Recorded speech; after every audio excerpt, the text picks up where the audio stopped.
questi qui sono per la scuola. Eccoci, se prendiamo posto per cortesia, così riusciamo a cominciare anche puntuali.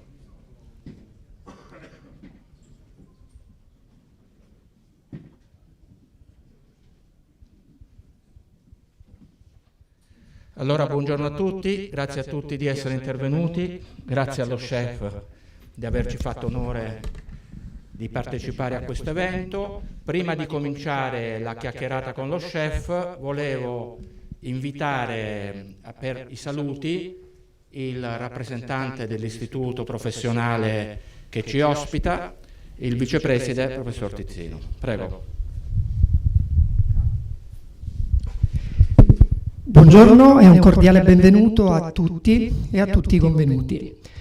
Un particolare cordiale benvenuto alla sindaca Bagliana, al sindaco Perencin, al consigliere regionale del Veneto, dottoressa Brescacin, al presidente Bruniera, al dottor Martuscello e allo chef Oldani. Sono il professor Trizzino, collaboratore vicario della dirigente. Oggi, oltre a questo importante incarico che da tempo ho l'onore di ricoprire, sono qui anche in veste di messaggero della dirigente dottoressa Cavallini, che per motivi personali oggi non può presenziare a questo importante appuntamento che impreziosisce ed arricchisce ancora di più la storia del nostro istituto. Caro chef Oldani, desidero esprimere il nostro più sincero ringraziamento per l'incredibile esperienza culinaria che oggi ci regala, una vera e propria celebrazione della sua cucina pop. La sobrietà, genuinità e la qualità degli ingredienti sapientemente valorizzati. La sua passione per l'arte culinaria si riflette in ogni piatto, dove la semplicità si fonde con l'equilibrio perfetto dei sapori, dimostrando come ogni ingrediente possa raccontare una storia unica. La sua capacità di rimanere fedele alla tradizione, pur sapendo come innovare e stupire, è ciò che rende la sua cucina così speciale. L'amore per la propria professione, che nasce dalla passione che si coltiva ogni giorno, credo sia il motore di questa professione che diventa arte. E ogni forma artistica è fonte di piacere, suscita emozioni. Credo, salutando gli studenti e le studentesse che ci seguono da tutta Italia, grazie alla diffusione data all'evento dalla rete nazionale degli istituti alberghieri, che se la passione è il motore, la resilienza è il combustibile, non si arriva subito alla meta, sempre raggiunta, si allontana, si perde e si ritrova. Ma il motore buono ed in un'Italia ricca di prodotti agroalimentari eccellenti servono menti capaci e mani esperte. Voi, ragazzi e ragazze, siete il futuro della cultura enogastronomica italiana. Un sentito ringraziamento al presidente Bruniera della Latteria Soligo e al general manager Gianluigi Martuscello per aver avuto la sensibilità di celebrare l'arte della cucina e per aver scelto di valorizzare le eccellenze dei loro prodotti presso il nostro istituto. Un'esperienza unica. Questo gesto non solo promuove l'alta qualità dei prodotti, ma contribuisce a sensibilizzare le nuove generazioni sulla bellezza e sull'importanza di una cucina che sa rispettare e raccontare il territorio. Grazie di cuore per averci dato l'opportunità di vivere tutto questo.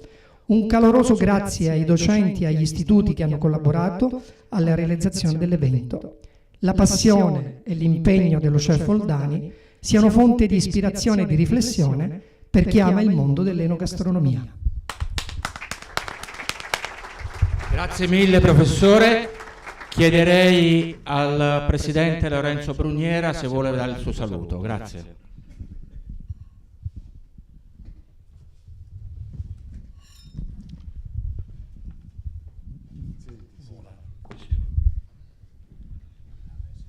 Bene, grazie e benvenuti a tutti. Bello vedervi così numerosi a questo evento. Io credo che io ringrazio Latteria Soligo, questa storia nata nel 1883 con il Beato Toniolo, che si porta avanti da tantissimi anni, 2 guerre mondiali, e una storia che si ripercuote e continua di anno in anno a portarsi avanti e portare sempre novità sul territorio e delle esperienze. Grazie all'Istituto Beltrame che ci ha ospitato e ci ospita oggi, l'ho sempre visto, ma il Beltrame mi ha sempre invitato, la preside, quando sono degli eventi, quando sono stati dei premi da dare ai ragazzi, e io credo che questo sia qualcosa di bellissimo. Quando vedo giovani, quando vedo ragazzi, quando vedo professionalità che si danno da fare, i maestri, gli insegnanti che insegnano questo, che insegnano ai ragazzi, mi si apre il cuore. Avendo poi 5 nipoti con 2 figli che hanno poca passione di insegnare ai loro figli, perché io non ho avuto passione di insegnare ai miei, ma da nonno invece mi dedico ai nipoti e li porto anche a vedere qualche partita del calcio. Poi quando l'Udinese perde allora mi dispiace contro l'Inter. Io ho avuto anche la fortuna nella mia vita di conoscere tante persone e su questo percorso ho conosciuto anche Davide Oldani. Sono andato a trovarlo un giorno. Sta persona in questo bellissimo locale che quando lo si vede da fuori, no, è un po' di sacralità, di qualcosa, via dicendo. Sono entrato timido in punta di piedi e ho trovato una persona semplice, una persona disponibile, una persona che mi ha accolto come si accogliono le persone sulle nostre famiglie, e da lì è nata questo un po' nostro rapporto, nostra simpatia, no? E anche amicizia. Lui qualche volta mi dice: Lorenzo, mi manda un messaggio, come stai? Io sono un po' più pigro di lui a rispondere e questo è vero. Abbiamo grande chef, l'abbiamo portato in questa scuola come un esempio per i giovani che se sulla vita vogliono impegnarsi si può fare tante cose. Poi non si deve diventare per forza dei chef stellati, ma fare il proprio dovere, le proprie cose, apprezzati, bravi, e questo lo abbiamo fatto. La Terriera di Soligo con i suoi soci, la sua forza, perché la Terriera di Soligo non è Bruniera, la Terriera di Soligo sono i soci, la forza dei soci, la forza di un territorio. Ogni tanto qui ho degli amici dentro e dico anche a Franco Adami, e poi farò un passaggino di le persone che ho dentro, se non ci fosse stata la Terriera di Soligo non so quanto Prosecco di OCG, o non so se chiamarlo di OCG Conegliano Valdobbiadene, perché qui quando si parla si fa sempre un po' di confusione, no? E allora non saprei, ma in caso mai lui lo spiegherà qual è la via migliore, perché da prima della guerra mondiale, della prima guerra mondiale, seconda guerra mondiale, guardate che luce elettrica non ce n'era mica, luce elettrica è arrivata dopo, nelle campagne è arrivata dopo la seconda guerra mondiale. Bisogna anche guardare sul nostro passato, la situazione che c'era. Allora oggi qui abbiamo sicuramente delle persone che meritano di essere salutate, la preside purtroppo non c'è e abbiamo il suo vice, no? Bravo, che ha fatto questo passaggio molto importante, e la sindaca di Vittorio Veneto Mirella Bagliana, Mattia Perenzin che è il sindaco del mio comune, dove che noi siamo come latteria, abbiamo Sonia Brescancin che è consigliera regionale sempre vicina a noi, e qui Franco Adami di OCG Conegliano Valdobbiadene, così non ho sbagliato, Giuliano Vantaggi no, che è l'UNESCO, noi ci porta perché abbiamo anche questa grande cosa di questo territorio che è l'UNESCO, e poi un po' del mio mondo, Terenzio Borga e Bruno Bernardi, che APROLAV e le nostre associazioni che portano avanti, perché senza di queste non ci sarebbero neanche molto probabilmente o con meno forza quelli che sono i rapporti che abbiamo con i nostri produttori e le difficoltà dei produttori. Io ringrazio tutti i miei che hanno collaborato per fare questo in maniera grande. Davide, grazie infinite di essere qui, di essere in questa scuola e di essere qui, ragazzi. Veramente un applauso a Davide Oldani.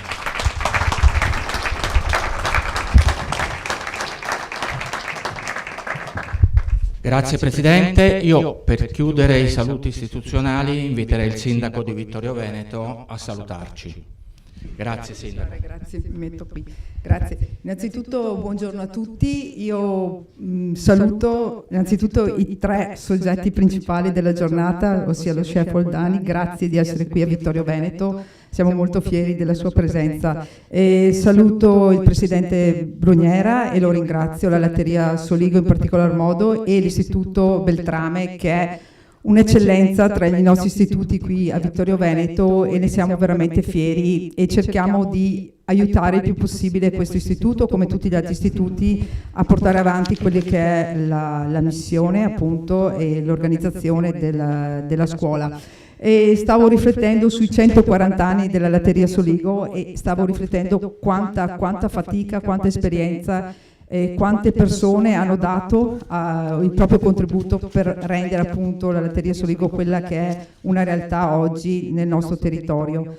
Penso che il momento che ci regalate oggi sia importante. Innanzitutto saluto tutti i presenti, li ha già citati prima Bruniera, non rifaccio tutti i nomi, ma i colleghi sindaci e il consigliere regionale Sonia Bescacin e tutti quelli che sono stati menzionati prima. Volevo dire appunto l'opportunità che ci date oggi di trattare questo tema, penso sia appunto un valore aggiunto che si regala alla scuola, ma al territorio in generale, no? Noi pensiamo e lo siamo il territorio, quello che è il territorio vocato al turismo principalmente, e soprattutto un turismo fatto di qualità.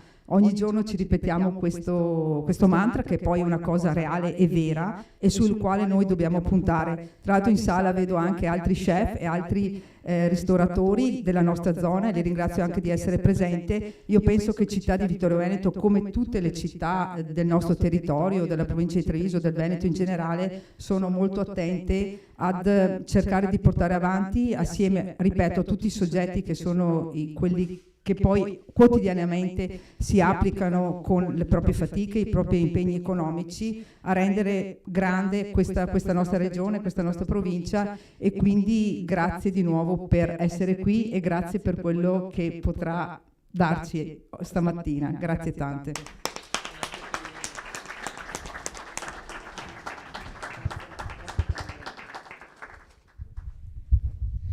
Allora, cominciamo. Prego. Assolutamente sì. Grazie. Assolutamente sì. Buongiorno a tutti. È un momento veramente importante per me, produttore, presidente del Consorzio Conegliano Valdobbiadene. Vedete, già le battute di Lorenzo fanno capire che dobbiamo mettere un po' di ordine. Vi porto il saluto di 3.300 viticoltori, 220 cantine, 400 cantine che trasformano l'uva in vino. C'è un formicaio di persone che lavora su delle colline e le ha fatte diventare così belle da diventare patrimonio dell'umanità. Per noi l'emozione è vedere crescere una barbatella, è vedere un grappolo d'uva che si forma, è sentire le bollicine nello spumante che produciamo, ma abbiamo bisogno di qualcuno che lo racconti al pubblico. Ecco il ruolo della ristorazione e dell'alta ristorazione, alla quale chiediamo attenzione su un lavoro dove mettiamo la stessa passione e ricerca degli elementi base semplici che devono essere trasformati in un grande prodotto.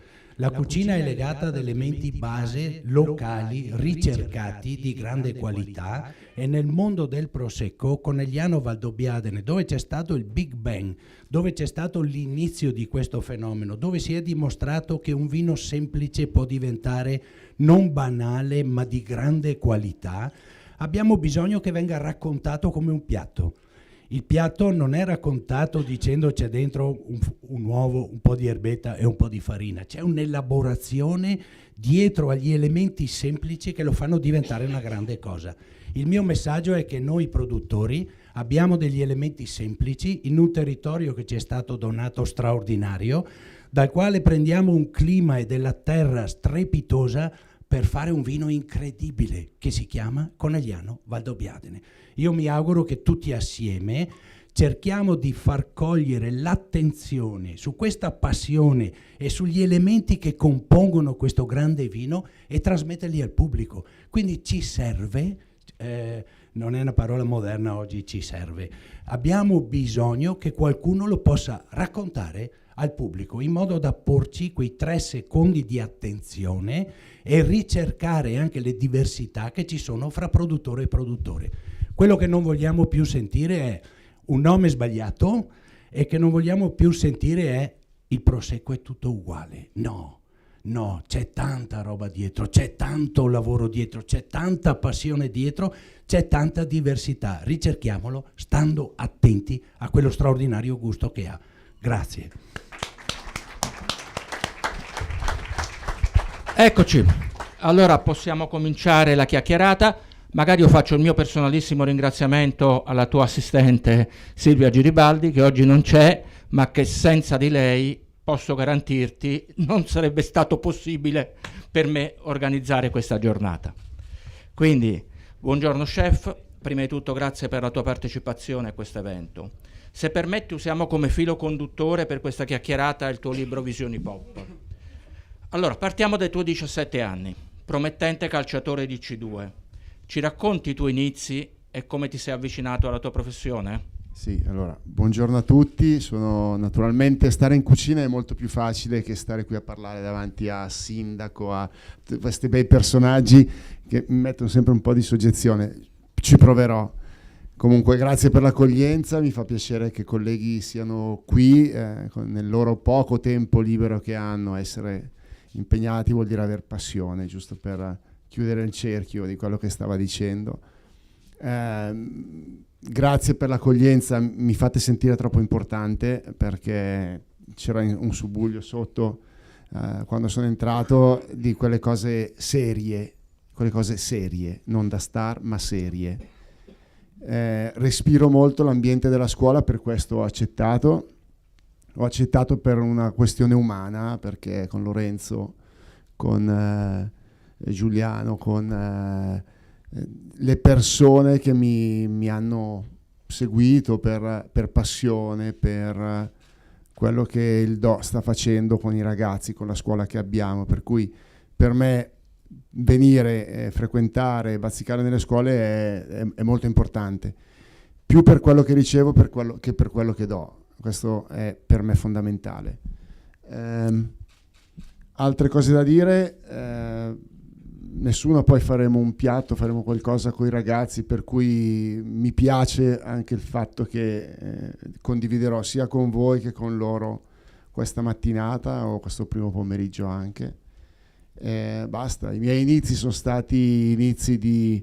Non è un caso che il libro si chiami Visioni Pop, perché è un po' un racconto dei 20 anni, adesso siamo quasi a 22, di Do, il ristorante, e più o meno 40 della professione che prima chiamavo missione e sto provando a chiamarla passione, perché voi sapete benissimo che chi fa, soprattutto voi colleghi, amici, noi che facciamo questo mestiere, è più una missione che molte volte una passione, perché sappiamo quando iniziamo, non sappiamo mai quando finiamo. Questa cosa deve cambiare e ce la dobbiamo mettere tutti, dalle scuole alla parte naturalmente che ci governa, politica, per poter dare un valore aggiunto vero a questo mestiere. Perché è vero che qui con un grande vino, con un grande succo di uva si fa il territorio, si fa la cultura, è altrettanto vero che tutta l'Italia vive per prima cosa per le persone che fanno buona cucina e buona accoglienza, prima ancora dei prodotti che il territorio dà. Perché senza l'uomo, senza la natura umana, sia Soligo che le terre qui non vengono coltivate, non vengono allevate le bestie, non vengono fatti i prodotti. Per cui a volte ci dimentichiamo di questa leggera parte umana che ci spetta, e andiamo tutti nella parte più numerica, andiamo tutti a contare numeri prima di dar valore alle persone. Per cui io credo che sia molto importante fare questo sulle scuole, cominciare veramente dall'ABC e riportando tutto sulle scuole. Ed è solo con questo che poi i cambiamenti si faranno. Non è un caso che, come dicevi tu, Gianluigi, il primo sogno mio fosse calciatore. d'accordo lo sport che deve essere l'ingrediente base per tutti quanti, sport o movimento ne facciamo tutti dipendenza, così come il cibo e la buona cucina. È altrettanto vero che la prima scorciatoia che ho tentato di fare non è andata bene, che era il calcio, perché pensavo che magari si studiasse meno e si guadagnasse di più. Questo era il succo effimero di un'idea di un ragazzo di 40 anni fa. Per cui ho beccato la prima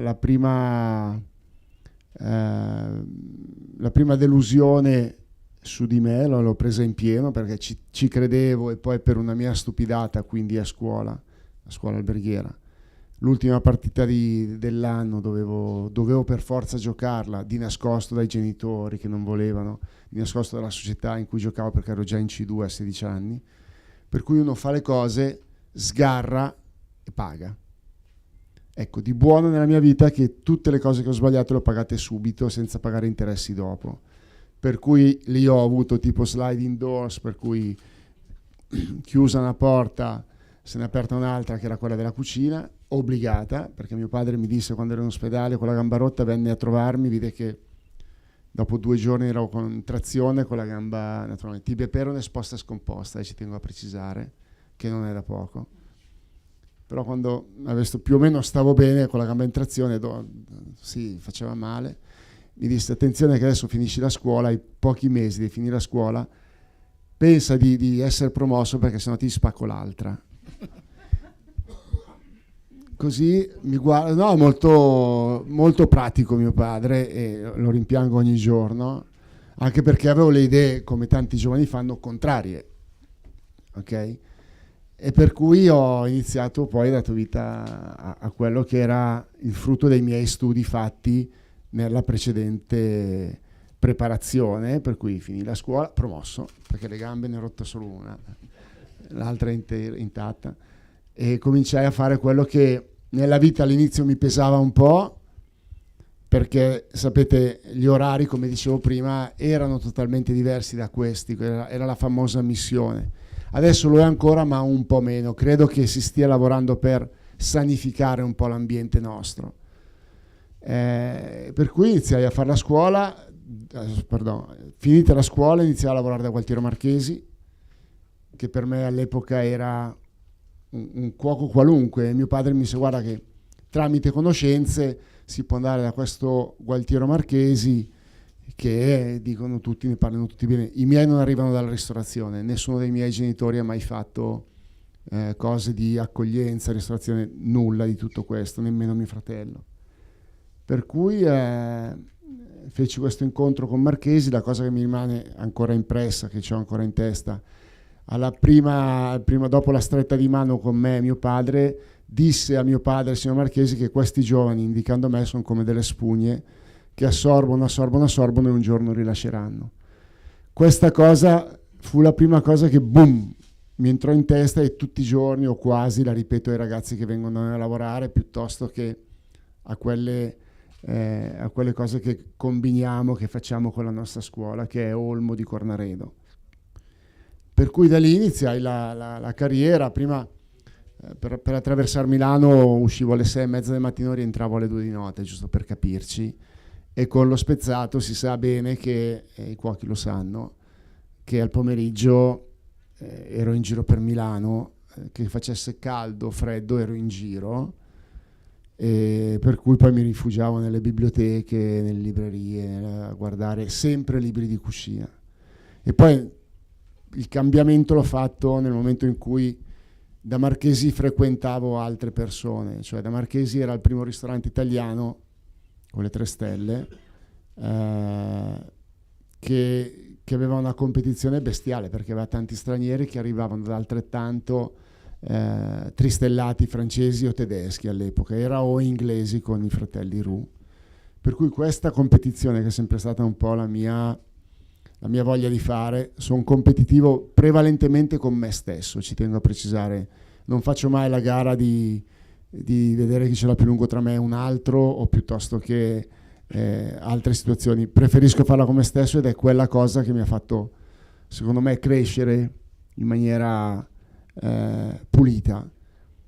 Per cui iniziai il percorso con Marchesi, questa competizione vedendo cuochi, chef che arrivavano dagli altri tristellati europei, perché la Michelin all'epoca era solo europea e non per tutta l'Europa. E da lì cominciai a capire che magari la lingua fosse importante da imparare, prevalentemente il francese, se non anche l'inglese. Da lì cominciai a capire che questi parlavano veramente un'altra lingua in cucina e io non capivo niente. E allora la mia curiosità mi portò poi a parlare con Marchesi e iniziare a capire quale fosse o quale dovesse essere una strada da percorrere, che non ancora c'era tramite università o altri percorsi scolastici che attualmente ci sono, per cui decisi di frequentare quelli che erano i ristoranti dei ragazzi che venivano a lavorare da Marchesi, per cui il primo fu Le Gavroche a Londra con Gordon Ramsay, che faceva l'aiuto cuoco come me, che era 3 stelle all'epoca, per poi andare da Ducasse a Monte Carlo, che era il primo grande cuoco francese che utilizzava prodotti del territorio della Riviera e italiani, per cui Costa Azzurra e Liguria, per poi passare da Pierre Hermé a Parigi e rientrare da Marchesi come chef. Grazie. Oggi hai 2 ristoranti stellati. Oggi hai 2 ristoranti stellati e varie iniziative imprenditoriali. Ci racconti su come riesci a organizzare e far organizzare le cucine e le sale dei tuoi ristoranti, visto che abbiamo degli operatori che volentieri ruberanno segreti.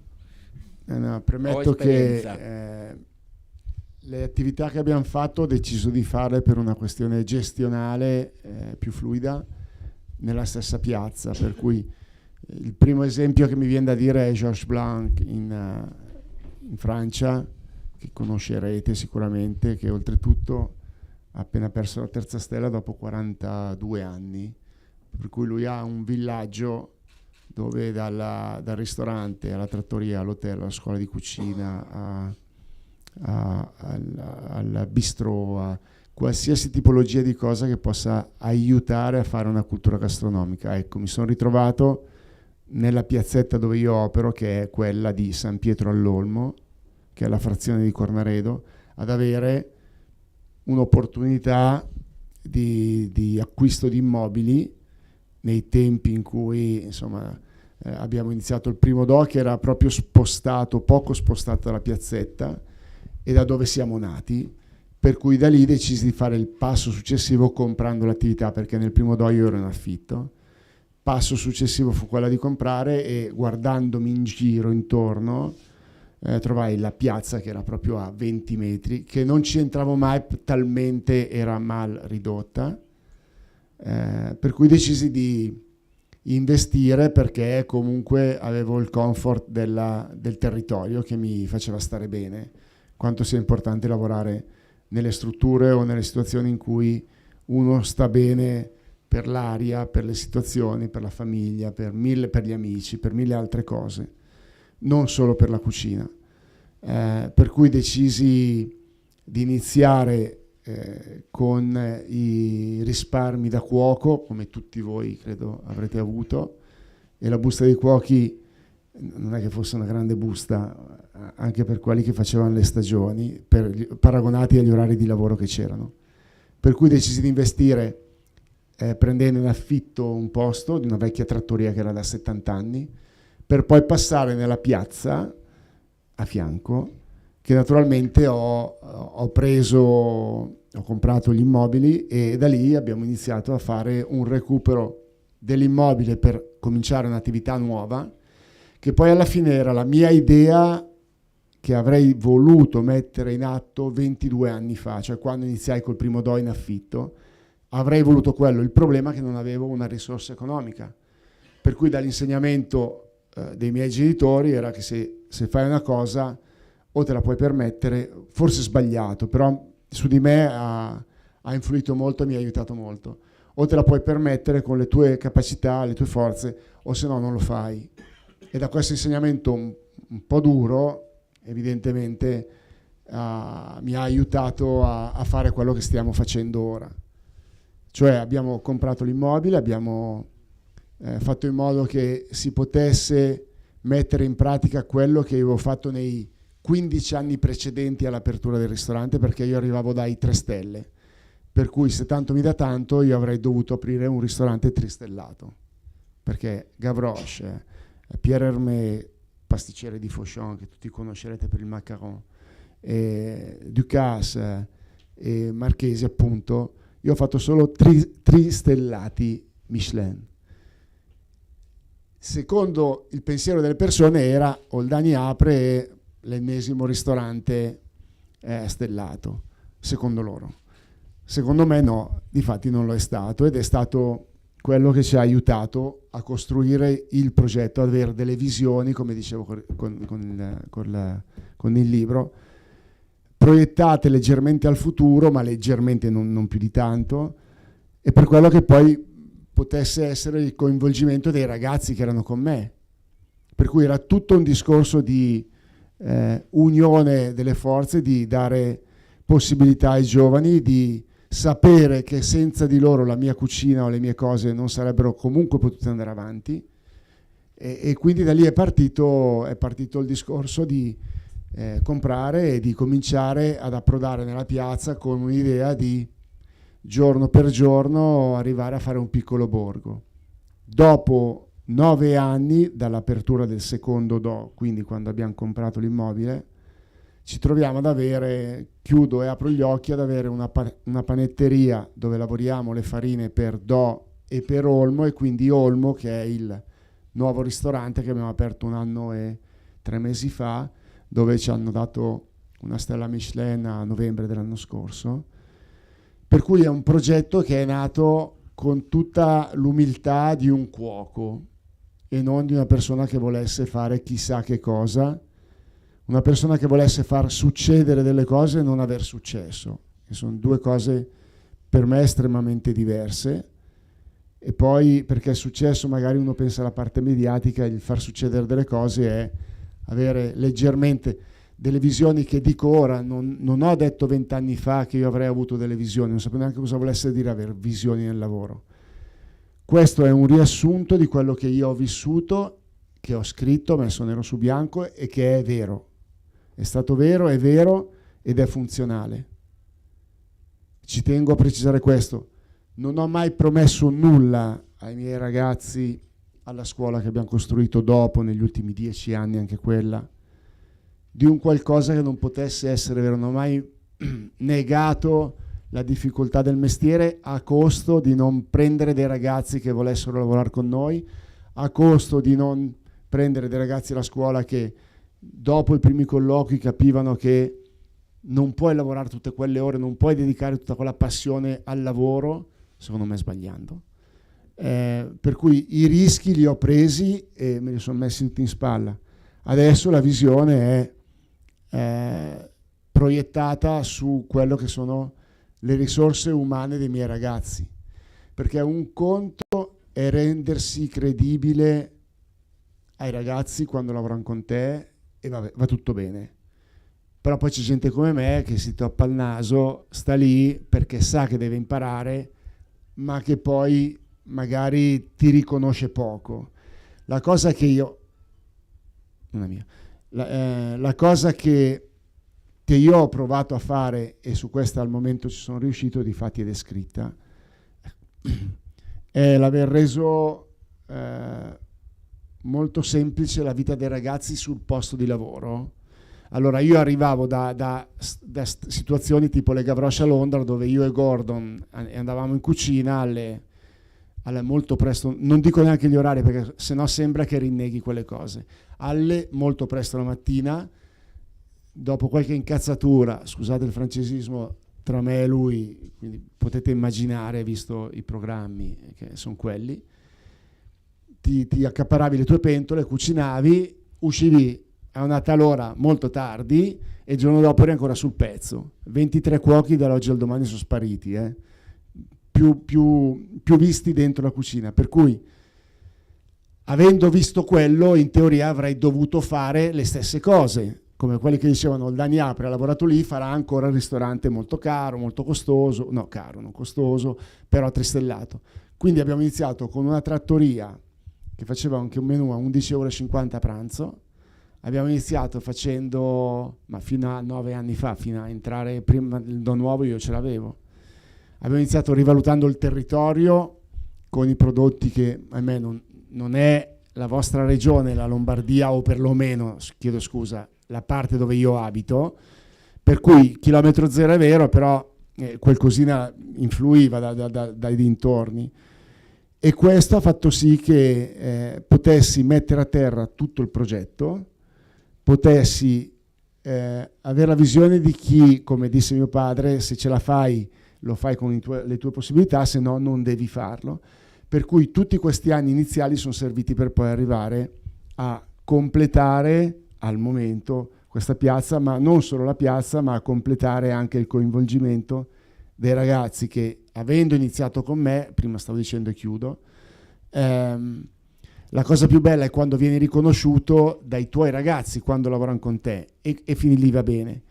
La cosa ancora più bella è quando tu li mandi via, li obblighi ad andare via, cioè mandi negli altri tristellati, come ho fatto con Alessandro, con Riccardo, con Davide, e dopo 6-7 anni che ognuno di noi ha già preso la sua dritta, la sua strada, già la sua idea, decide di tornare a collaborare con te.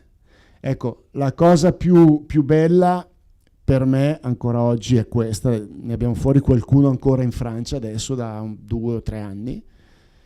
Spero che poi loro lo rifaranno con Alessandro, che adesso nel frattempo è diventato lo chef esecutivo di Do, che è stato il ragazzo che ha iniziato con me 22 anni fa.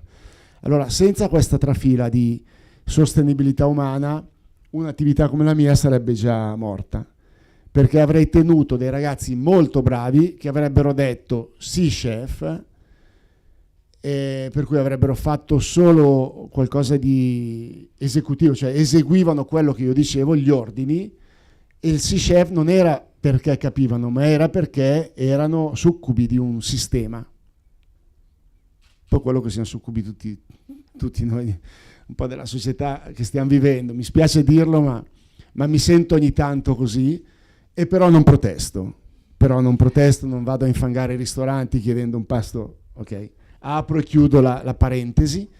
Per cui la cosa bella che mi fa avere ancora la voglia di andare avanti, di proiettarmi su quelle cose che mi piacciono, è proprio questa, il fatto di parlare ai giovani e il fatto che i giovani capiscano. O ce la fai con le tue gambe o non ce la fai. Però poi, sì, quando ha visto il book pieno del ristorante, sì, ha detto ce l'hai fatta, ce l'abbiamo fatta. No, lui non era lui è molto reale. No, ce l'abbiamo fatta no, perché lui sapeva che io avevo fatto tutto. La mia mamma, quando la mattina mi svegliava per andare da Marchesi, altra cosa importante che non ho detto prima, non mi diceva mai le bugie, non mi diceva svegliati perché stamattina vai perché domani poi non ti mandiamo più. No, mi diceva dai Davide, facciamo colazione che domani vediamo. Era quel domani vediamo che mi diceva, che mi faceva dire dai che magari domani non mi manda perché è talmente dura, mi tiene a casa e io la sfango. Invece lei era più furba di me, la mia mamma, per cui sapeva come educare mio fratello che faceva ingegneria piuttosto che me che ho deciso di fare il cuoco, per prenderci nella maniera corretta, non con le menzogne, non dicendo al figlio, ripeto, svegliati che devi andare da Marchesi e poi domani, visto che oggi non stai bene, vai che domani non ti mando, oppure oggi stai a casa perché chiamo io che non sei stato bene. Mai una bugia. È sempre stata quella della positività. La positività per me vuol dire quello che ha fatto, che ancora c'ho nelle orecchie questa cosa, nella testa, dai svegliati che domani vediamo. Dicevo, questa è più furba di me, perché il mio aspettarmi era non mandarmi, perché uscivo alle 6, rientravo... L'orario ci sta, non è l'allarme, cambio ora. Per cui il fatto di essere nato in una famiglia che non ha mai detto bugie, pur di far del bene al figlio, quindi pur di proteggerlo, pur di tenerlo a casa, perché sai, le ore erano tante, pur di... Arrivavo a casa, piangevo, andavo via la mattina, piangevo. Non so, tutto il giorno. E questo è stato l'insegnamento che ho avuto, per cui poi mi sono applicato con i miei ragazzi, mi sto applicando con i miei ragazzi nella maniera che io ho avuto dai miei genitori. Ma allora volevo farti una domanda Alessandro che io ho conosciuto, tu non l'hai sempre avuto lì, allora l'hai avuto, è uscito, è rientrato? Sì. Stai raccontando una storia veramente meravigliosa, approfondisci questo, è bello. Sì, no, Alessandro che oramai lui chiama Alessandro è lo chef esecutivo perché sono amici, perché è di prodotto, e mi fa piacere che tu abbia notato questa sensibilità e nelle attività, quando tu hai un ragazzo che va bene, difficilmente lo stacchi, perché se va bene ti copre una parte del tuo lavoro, poi magari gli dai 100 euro, 200 euro in più. Era come ingannare mia madre che mi dicesse domani non vai oppure stai a casa che mando la giustifica. Per cui sarebbe bello tenerlo, però poi ragionando in una visione che racconto ora, al dopo nella mia testa era: se questo sta qua va a finire che continua a fare la cipolla caramellata che faccio io, continua a fare il riso che faccio io, continua a fare la carne che faccio io, continua ad avere gli stessi contatti che ho messo io, per cui andavi a implodere. E il mio ragionamento è stato proprio sempre quello.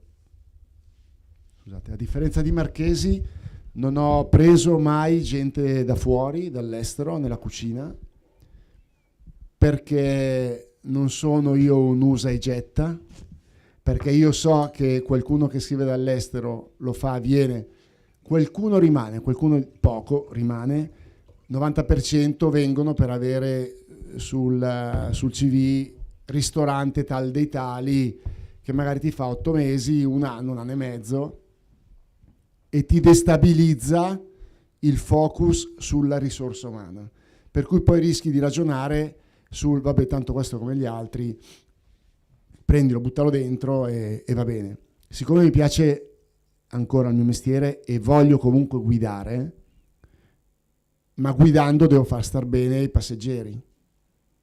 Non vuol dire che uno che guida bene debba pensare a lui e poi a 10 persone dietro li fa star male tutte durante il viaggio. Banalità l'esempio, però credo sia molto chiaro. E con Alessandro ha funzionato questo, così come con Davide, così come Riccardo, adesso ci sono 2 fuori da Ducasse, per cui io parto sempre con una parte, la mia parte più buona che ho, e la metto a disposizione. Poi a volte non sono tornati, ma mi hanno fatto anche un favore, perché loro, qualcuno che magari non si è comportato come doveva, sicuramente si ricorderanno dei ragazzi del Do e noi probabilmente ci dimenticheremo di loro, anzi evidentemente qualcuno l'abbiamo già dimenticato. Però alla fine, se fai del bene, come diceva la mia cara mamma, non trovi del bene ma non puoi trovare del male. È molto, anche qui è una linea sottile ma chiaro, corretta.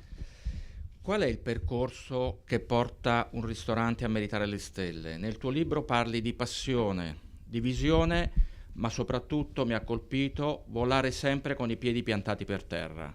Ci spieghi questi concetti? Allora, decidere chi ti deve dare le stelle e cosa ti deve dare, quante te ne deve dare, non si può sapere, perché Michelin fa ancora una tipologia di giudizio secondo me molto corretta, nel senso che se viene che vali per la loro guida è perfetto e quindi tengono in considerazione, se no, per cui questa è la cosa più importante da sapere.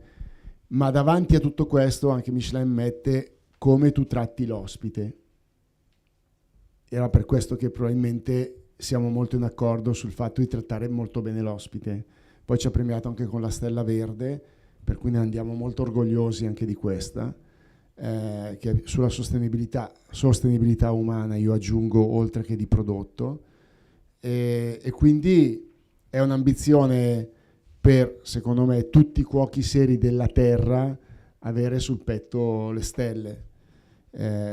Certo, si può non arrivare a fare un gran lavoro, attenzione, non è... Noi abbiamo iniziato con la prima trattoria del Do, il primo anno l'abbiamo fatto per la passione e ci è arrivata la stella dopo un anno. E poi siamo stati 15 anni senza prendere la seconda, perché l'ambiente non era considerato, ma ora lo posso confermare anch'io che non era tale, era grande cibo e il rapporto all'ambiente era sproporzionato, per cui abbiamo voluto crescere, ci siamo impegnati con gli investimenti, con le nostre cose, che ci hanno portato alla seconda, più la Stella Verde, più il nuovo ristorante. A volare con i piedi ben piedi per terra, credo sia arrivi anche questo dall'educazione che io ho avuto dai genitori, dove se poteva permettersi qualcosa da comprarmi mio padre me la comprava, se no era no. Piangevi o ti dannavi, sia me che mio fratello, era no. Perché in accordo con la mamma, attenzione, non il padre che comandasse, attenzione, perché ho sempre visto una famiglia dove c'era il papà che a volte urlava, l'altra stava zitta e si arrabbiava di più perché mia madre stava zitta, per cui era lei che comandava e ci faceva rigare tutti col suo modo molto dolce di educare la famiglia. E quindi dall'educazione evidentemente arriva anche il fatto di non andare troppo alto, perché cadere dal primo piano è un conto, cadere dal 10° avrei un po' più paura. I due passi avanti, uno indietro, a me personalmente servono per darmi un po' più di stabilità. Magari faccio male a farlo, perché se sei un po' più kamikaze e se aggiungi un po' più di si fa così, magari ti va meglio, però tutto sommato riesco a non abbassare mai la vista con nessuno, con chiunque incontri ho sempre la vista davanti. C'è qualcuno che fa un po' fatica a guardarmi, qualcuno degli occhi che magari, e uno si accorge che evidentemente fa del bene quando tiene la vista tirata sugli occhi. Non è un caso che, anche questo aggiungo, che ci siano gli occhi. Poi questa copertina ha un sacco di significati per me, anche un po' nascosti, che non dico, però sia gli occhi che la bambina sopra, che è la bambina Camilla Maria, insomma c'è un po' di significati, però gli occhi, come dice Ligabue, fanno quel che possono, tutto ciò che non puoi vedere è perché non vuoi vederlo tu, per cui è molto importante la parte degli occhi.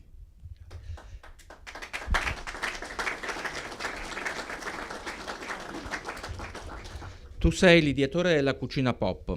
Puoi parlarci del tuo concetto di valorizzazione degli ingredienti e dei contrasti fra i sapori? Ho letto nel tuo libro che il viaggio del gusto parte dal palato. Beh sì, il viaggio del gusto parte dal palato, perché noi abbiamo la fortuna di mangiare per fare esperienze più delle volte, perché siamo comunque una nazione che sta bene, una nazione che ha passato le famose 2 guerre di cui parlavate prima, e siamo messi in una società dove c'è un po' di cultura, dove c'è tanta possibilità di essere liberi. Questo ci dà l'opportunità di mangiare e a volte avere questa esclamazione wow, per dire sto facendo un'esperienza, e questa è una cosa. Questa interessa più o meno un 3-4% del nostro corpo, che è la parte del palato. Sono questi 5 centimetri che ci danno quella esclusività di esperienza che ci siamo accorti di poter fare con il cibo. Ci siamo accorti probabilmente negli ultimi 20 anni. Quindi dicevo che questa parte è quella che ci interessa di più, perché noi col palato abbiamo un rapporto molto importante, perché è la prima cosa che ci fa capire se un cibo è buono, se possiamo dargli valore, se con l'equilibrio dei contrasti che io chiamo è corretto. Equilibrio dei contrasti perché noi abbiamo una cosa che è molto simile, anzi che è uguale per tutti, più o meno affinata, che è il palato, quindi questi 5 centimetri, dove tutti recepiamo lo zucchero, il salato, il caldo, il freddo, il morbido, il croccante, l'acido, il basico, per cui queste cose, se uno riuscisse a dare un equilibrio a queste sensazioni, avrebbe una cucina strutturata e armoniosa. Per cui la mia idea di cucina e di La mia idea di cucina armoniosa arriva proprio dal fatto che esaminiamo il palato. Per il vino è altrettanto, poi c'è la parte olfattiva e visiva, va bene. La parte del cibo è uguale, abbiamo la parte olfattiva prima, cioè visiva, olfattiva e gustativa. Per cui, detto questo, la mia ipotesi di buona cucina è proprio quella dell'equilibrio dei contrasti. E se uno mette in un piatto un equilibrio di contrasti, vale a dire il caldo e il freddo, il morbido e il croccante, il dolce e il salato, l'acido e il grasso, capisci che hai una cucina perfetta, armoniosa, quindi perfetta, perché va a toccare quando mangi tutte le parti del palato. Il problema è arrivare a quello, ma non in maniera poetica, ma quotidiana, cioè che mezzogiorno e sera fai servizio e servi i piatti e ogni piatto deve avere quella caratteristica, perché a volte ci dimentichiamo che il cibo e la buona cucina sono fatte dal materiale umano. Grazie a Dio i robot non ci sono ancora, c'è qualche forno che ci aiuta in cucina, ma negli ultimi 30 anni, 35 anni, vi garantisco che poco è potuto entrare in cucina proprio per il valore umano che ha il cuoco, che hanno le persone che lavorano nell'ambiente. Forse ha più influito sul vino o sul servizio o sulla parte gestionale, ma su quello che è effettivamente il cibo è svegliarti presto o comunque avere un fornitore, fidarti che scelga la materia prima, che sia shelf life di 1 ora, 2 ore o 3 ore, quindi fresca, guardarla, condizionati dalla stagione, quindi selezionarla, lavorarla e poi dare il valore aggiunto del piatto finito, per cui ci sono veramente almeno 6-7 passaggi che sono fondamentali per arrivare al piatto finito buono. E da lì ho pensato in maniera molto democratica di parlare di equilibrio di contrasti, perché è quella cosa che il palato ci unisce e ci fa sentire tutti uguali. Aspetta. Scusate, ma se no mi distraggo. La parte democratica del mio lavoro, oltre a quella delle risorse umane, è quella di aver ragionato su un cibo, su un palato democratico, perché, ripeto, quelle sensazioni che abbiamo nel palato le abbiamo per tutti uguali. Se voi guardate la mappa del palato, della lingua, è per tutti uguale. Poi bisogna essere bravi ad andare a toccare queste parti con la sensibilità del cuoco bravo. La cucina di mia madre era molto buona, era bravissima, ma di passione, non faceva di mestiere, come vi ho detto. Il mio risotto era più buono comparato con l'ingrediente. Poi il suo diventava molto più buono perché aveva l'ingrediente dell'amore che cucinava, che metteva in più per cucinare per il figlio, per i figli. Questo è un altro discorso. Però tecnicamente parlando andiamo a rifinire bene con l'equilibrio dei contrasti una cucina che può essere veramente molto democratica. E il fatto della cucina pop non è stata una trovata pubblicitaria, è stata una condizione dove all'inizio, 20-21 anni fa, parlando con un giornalista, dopo un'ora di chiacchiera, questo disse: ah, ma tu Oldani fai una cucina popolare. E da quel popolare che presi lo spunto, abbreviativo poi è molto veloce anche da ricordare, pop. Poi lo si confonde qualche volta con la musica o con l'arte, ma non è da lì che ho preso lo spunto. Mancava un qualcosa di pop, molto pop, che fosse per tutti, perché l'arte non è per tutti, e non vi sto a spiegare i motivi, e la musica altrettanto.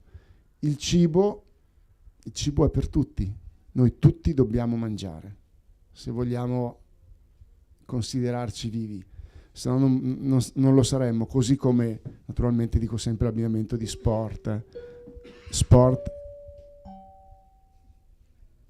e salute. Altro tema è quello della coerenza, stagionalità, ovvero verza a dicembre e peperoni a luglio, e della chiarezza sul menù. Cosa ci vuoi dire a questo proposito?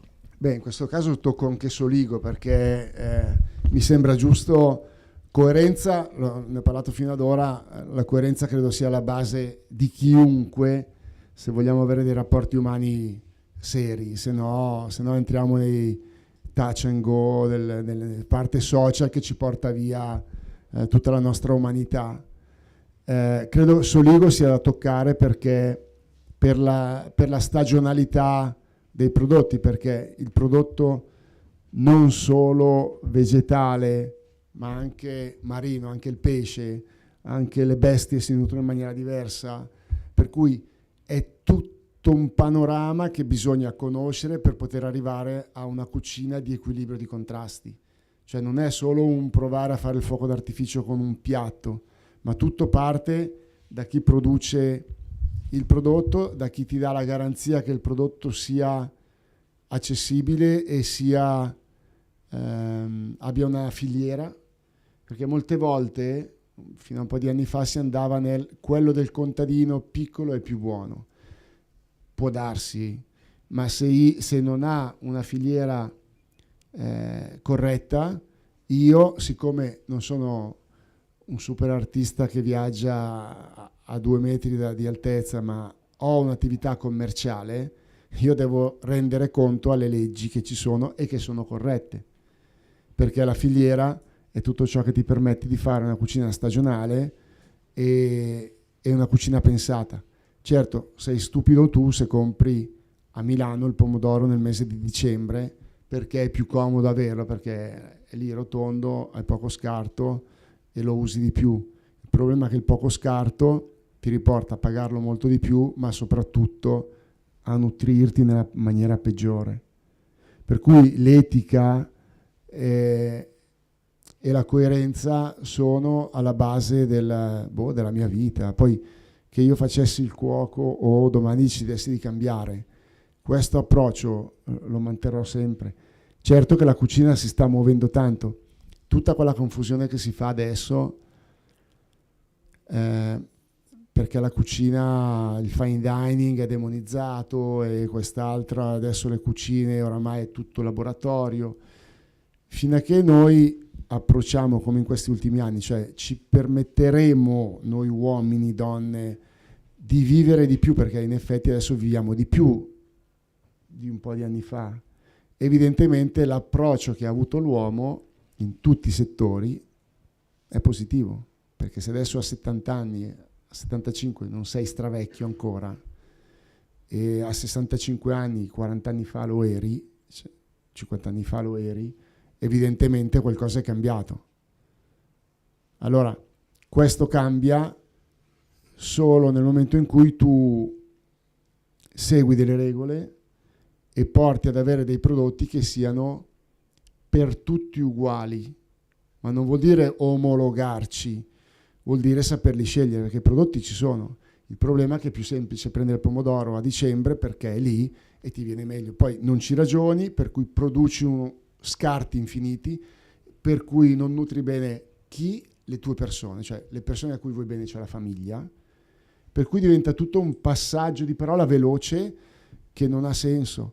Per cui tutto dipende da noi, anche la filiera dipende da noi, da come la vogliamo, perché se tutti noi andassimo nella GDO a comprare il prodotto della stagione, come qualcuno della grande GDO fa, perché qualcuno lo fa, noi saremmo salvi da ogni situazione a livello nutrizionale.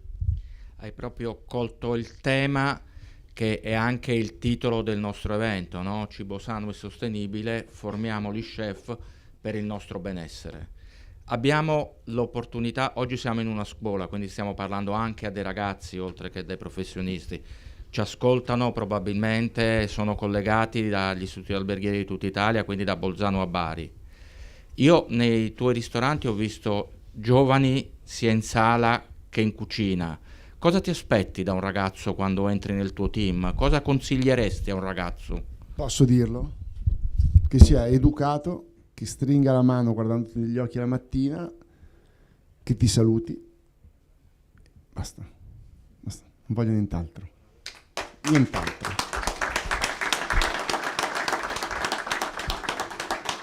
Esperienze vissute. È facile, siccome l'hanno fatto con me, io non ero buono quando ho iniziato, pensavo avevo la testa nel pallone in tutti i sensi, pensavo a giocare a calcio, per cui la cucina sì, andavo perché mio padre a casa non ci stai, devi fare un po' di lavoro, per cui dovevo farlo. come si può dire,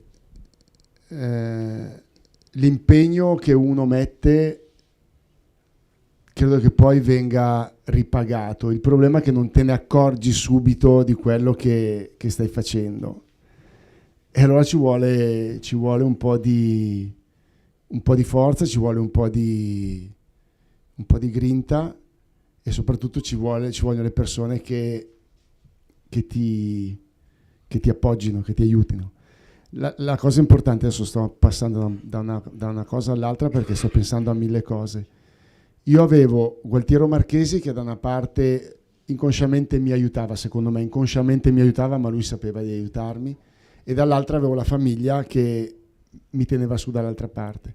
Allora sono cresciuto in 2 situazioni di regole, piene regole, che però mi davano la possibilità di vivere il quotidiano in maniera quasi spensierata, dura, però senza mai andare oltre, senza mai avere delle situazioni dove fossi maltrattato, perché adesso si parla anche molto di questo negli ambienti di lavoro, e per cui ho avuto questa fortuna, e questa fortuna poi alla fine l'ho sfruttata nel miglior modo possibile, anche se sfruttata non mi piace, però ho preso spunto nel miglior modo possibile per poter far sì che ancora oggi io questo mestiere lo possa portare avanti con l'impegno e con la passione che ho, non più missione ma passione che ho. Grazie. Tu sei il mentore dell'Istituto Alberghiero Statale Olmo. Ci racconti questa tua esperienza con una scuola statale? Ma avendo visto il mio, avendo visto anche questa è statale. Questa è statale, certo. Per cui i complimenti ve li ho già fatti prima, perché d'impatto è molto bello. Poi avete qualche anno in più della nostra, spero che la nostra, quando avrà quest'età, possa arrivare ad avere le cose che ci sono qua. Ho trovato la differenza la fanno chi? Le persone. Noi Olmo abbiamo il preside e la vicepreside, che sono 2 persone molto intelligenti, che uno ha fatto filosofia addirittura, per cui nulla a che vedere con la ristorazione, però la cosa, come dicevo prima, persone intelligenti o persone a modo che si rendano disponibili a colloquiare, a capire, ed è per questo che l'Istituto Olmo adesso ha avuto buoni, ottimi riconoscimenti, ma soprattutto riconoscimenti più importanti, che quando aprono le iscrizioni nel giro di 2 mezze giornate andiamo in overbooking, per la serietà che si è guadagnata in questi anni, in questi 8-9 anni, sul campo. Cioè dalle famiglie, anche noi abbiamo, io ho accettato l'impegno con loro, ho posto due condizioni. Una, che fosse rivisto il programma didattico, ed è stato così, cioè iniziamo dall'ingrediente e arriviamo alla ricetta. Prima studiamo gli ingredienti e poi studiamo le ricette, perché sono il secondo passo, non sono per me. Non esiste che un ragazzo impari a fare un piatto di pasta senza sapere da dove viene la farina o da dove viene l'uovo o cosa ci sia. E l'altro, la divisa, che vedo i ragazzi. Qui avete la divisa voi, giusto? O dico, avete tutti la divisa? La divisa istituzionale? No. Istituzionale? No. Perché la cosa che io ho voluto è la divisa istituzionale per arrivare a scuola, e così hanno fatto, e devo dire che, anzi un suggerimento che vi do, i genitori pensavano la prendessero bene, invece ho scoperto una cosa che non sapevo, che risparmiano, le famiglie risparmiano con i vestiti. Io ho pensato adesso gli facciamo comprare la divisa, ci sarà la rivoluzione, no? Perché, e invece vengono a scuola adesso a fare i complimenti dicendo che hanno risparmiato soldi, perché non c'è più la gara di cosa sappiamo tutti, e quindi questa cosa mi ha portato a decidere di contemplare, di aderire al progetto, perché era dedicato ai ragazzi e soprattutto alle famiglie.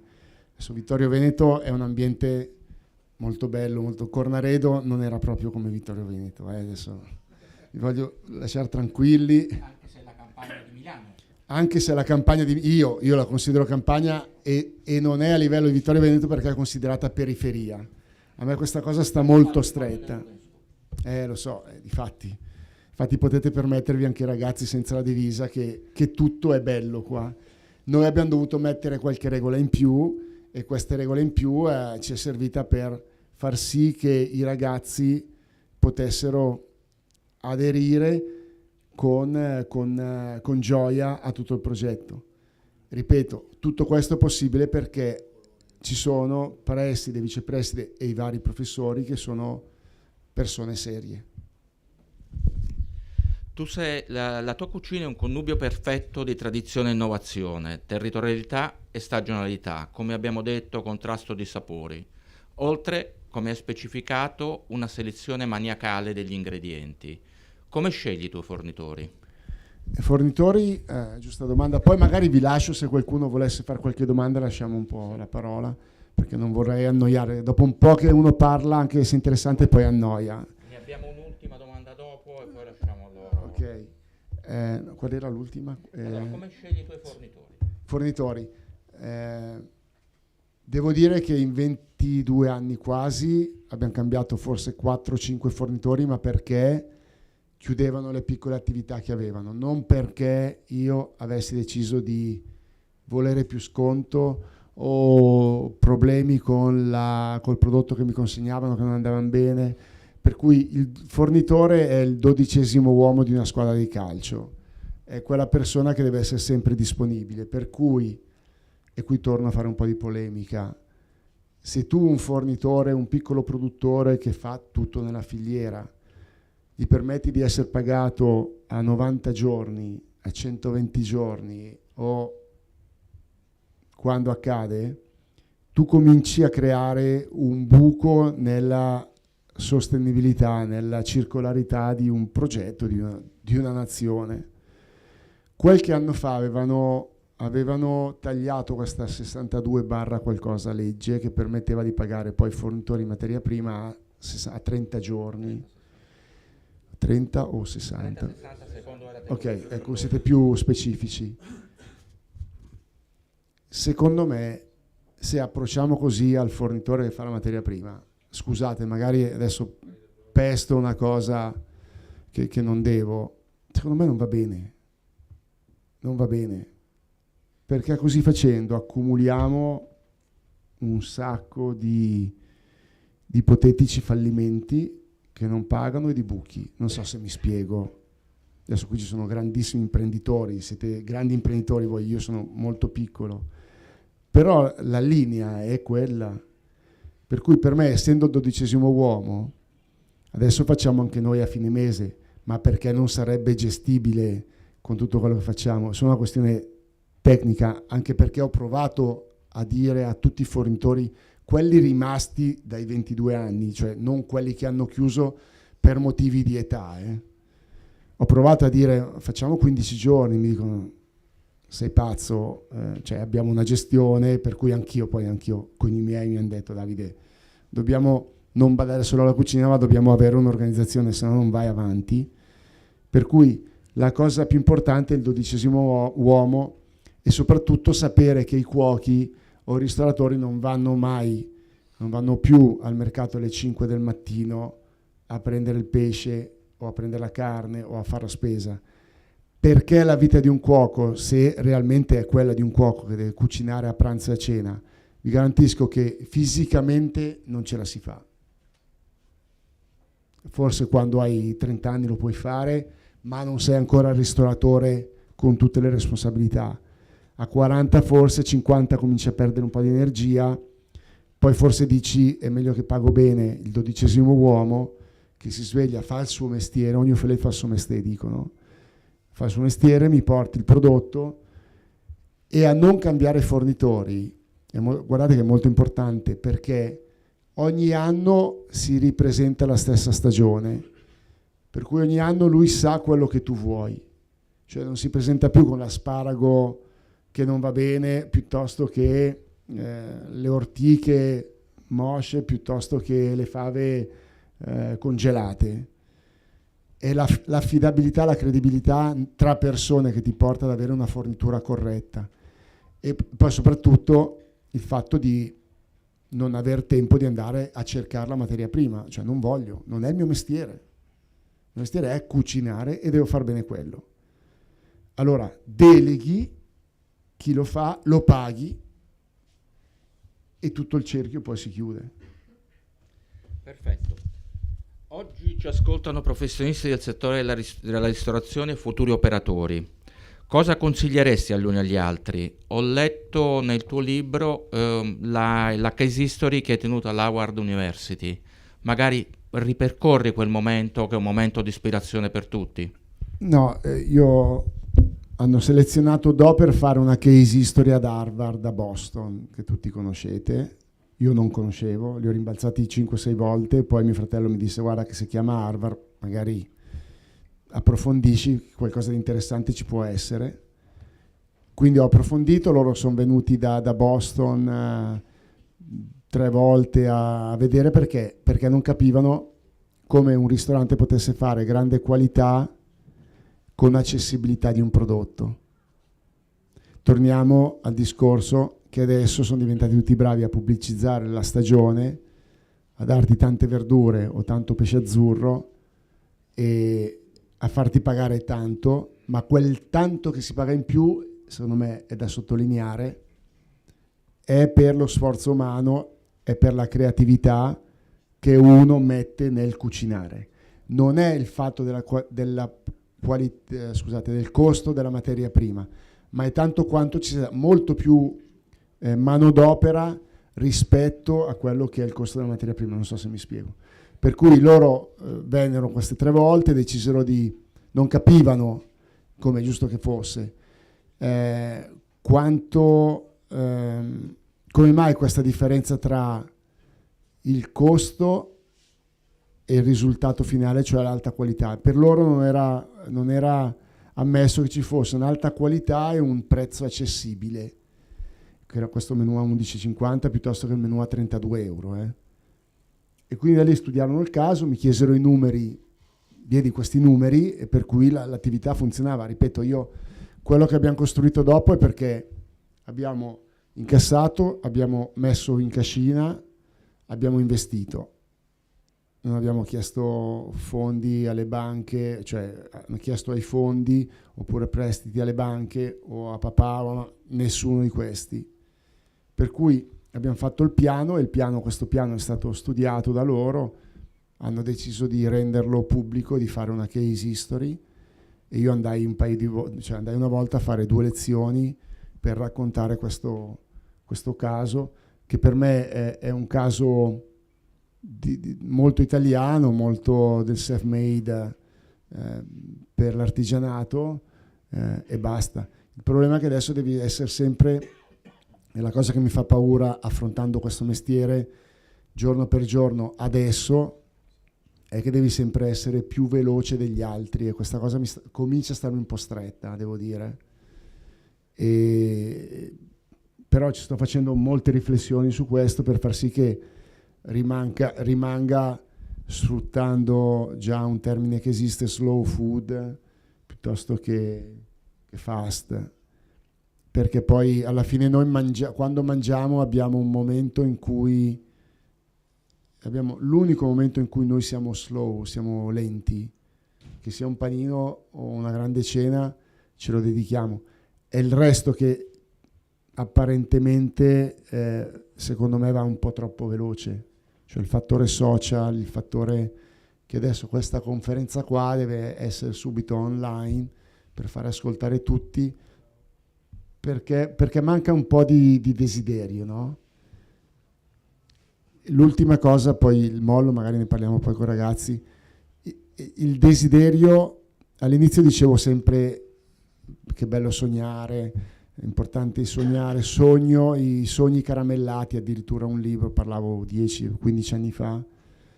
Devo dire che ho abolito i sogni, anzi auguro a tutti di abolirli i sogni, ma di vivere coi desideri. Proviamo a riflettere, desiderio ti porta comunque alla realtà, perché se desideri una cosa fai in modo di averla, e per averla nella logica uno si sacrifica, uno si impegna, uno si diverte, se arrivi a metà del percorso e vai giù e non ce la fai, ne hai la conoscenza che tu ci abbia provato, per cui comunque un po' di felicità ce l'hai. Il sogno, se ambisci troppo in alto, è quello che dicevo prima, rischi di cadere dal 10° piano. È una mia visione dei 57 anni, non è la visione dei 40 o dei 30 che avevo. Però secondo me parlare ai giovani con un po' più di desiderio, tra virgolette, li fa tenere coi piedi un po' più piantati a terra. Grazie chef. È stata un'ora che è trascorsa velocissima, veramente. Se qualcuno del pubblico ha voglia di fare qualche domanda, se no, se non ci sono domande da parte del pubblico, poi possiamo passare a prendere gli aperitivi. Lascio la parola a voi se avete voglia, desiderio di fare qualche domanda.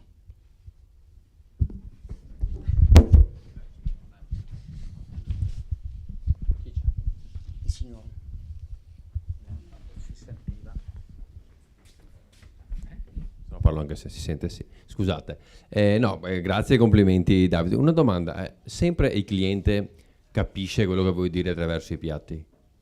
Come? Sì. Sempre il cliente capisce quello che vuoi dire attraverso i tuoi piatti? Allora, la risposta secca direi di sì, perché se no non stai aperto 22 anni. Sono sempre dell'idea che poi il tempo determina ogni cosa. Questa è una frase fatta, però è vera. E soprattutto se una cosa è buona è buona. Io non faccio né fine dining né trattoria, provo a fare del gran buon cibo. Non ho etichettato neanche l'ultimo ristorante Olmo per non deviare le persone. Arrivano in piazza, guardano il Do, guardano Next Door che è il laboratorio, guardano Olmo, entrano al Do e dicono, quell'altro cos'è, il bistrò? No. Quello che dicevo prima, il fatto della velocità, adesso chiudo un'altra risposta di prima, il fatto di essere troppo veloci ti porta ad essere incanalato nelle idee degli altri. Quella che io rifiuto è proprio quello, ma non vado a protestare, ripeto, a far casino, vado avanti. Per cui questa torno alla tua risposta, la cucina deve essere buona. Se tu ascolti quando hai cucinato, quando hai servito un piatto, un tuo ospite che ti fa anche una considerazione negativa, se riesci ad ascoltarlo nel momento in cui tu vinci, per cui tu puoi dire che tutta la tua cucina che fai è accettata da tutte le persone, perché è una questione di gusto, perché ripeto, la cosa più democratica che noi abbiamo è il palato, quello che dicevo prima. Non è che puoi uscire da quei canoni, è quello, Una cosa è essere proprio cattiva per non essere mangiata, oppure, siccome siamo nel momento wow di esperienza, se vuoi la devi ragionare un po' di più, però quando fai una buona cucina, la cucina dalle persone è accettata. Poi c'è un'altra parte, un altro sistema che è quello più mediatico, più giornalistico, diciamo, che affina un po' di più perché è specializzato in quel settore e magari lì ricevi qualche critica in più, ma va bene. Perché poi quelle persone che sono qua sicuramente dopo questo intervento, se vengono a Milano, magari pensano di venire al Do, perché evidentemente se è piaciuto il mio intervento ti fai dei riferimenti. Gli altri che vengono e decidono per te, oramai ho imparato che va bene, decidi e poi dopo andiamo avanti, anche perché la comunicazione oramai adesso, che è una cosa che è cambiata, te la puoi fare tu con i vari social, per cui decidi tu di che morte devi morire. E il problema è che molte volte decreti la tua morte perché comunichi in maniera sbagliata la tua persona, la tua attività, perché fai o deleghi o fai fare, per cui quello che esce di comunicazione tuo non è mai, secondo me, corretto. Difatti noi non abbiamo né agente né social media manager. Certo siamo un po' più lenti a comunicare, però gli obiettivi che ho in testa piano piano li raggiungiamo tutti.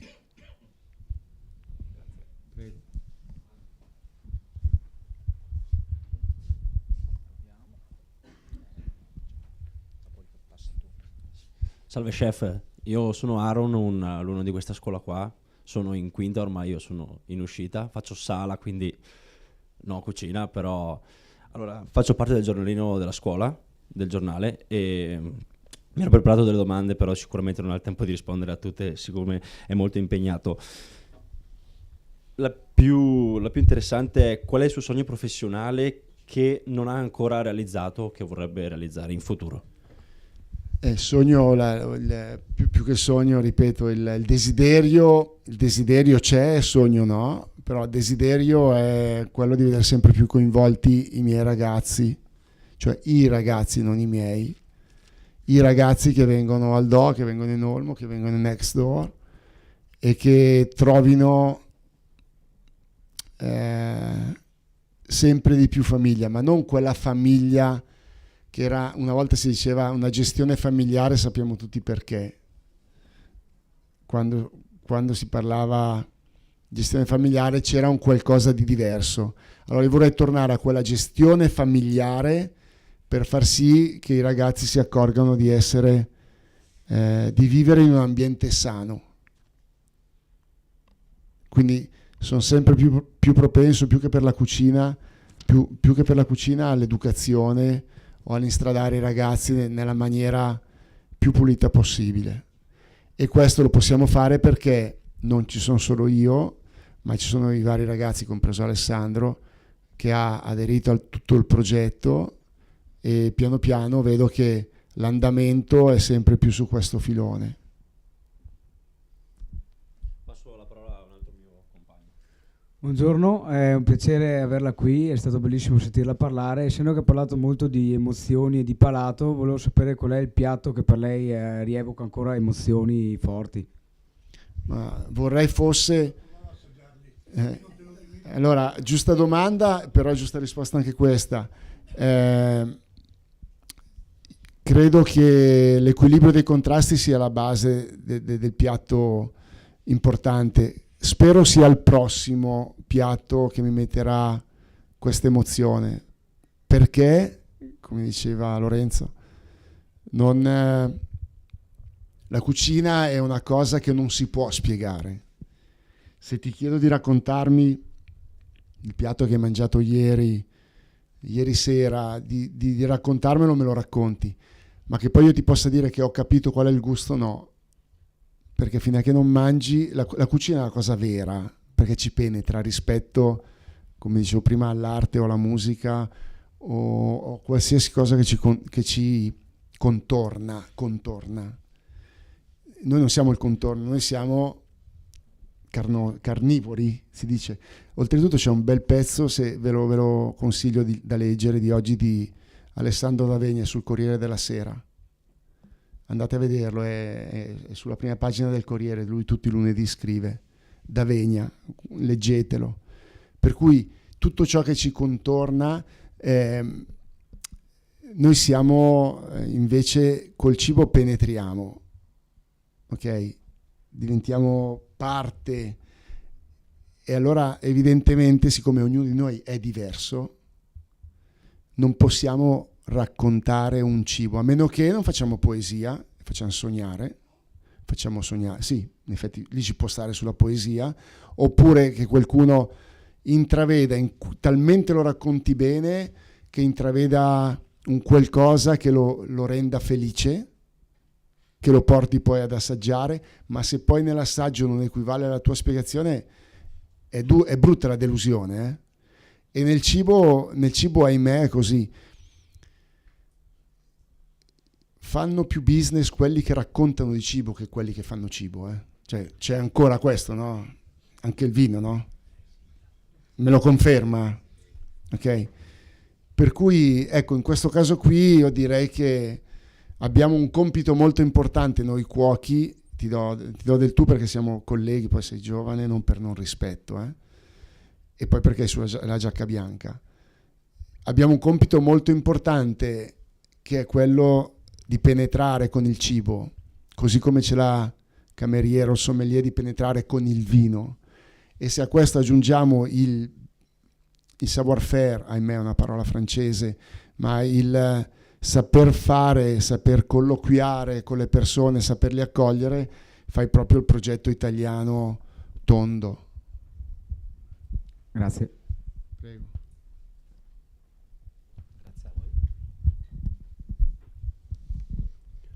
Buongiorno, volevo chiedere una cosa, soprattutto approfittare del fatto che ci sono anche delle persone delle istituzioni.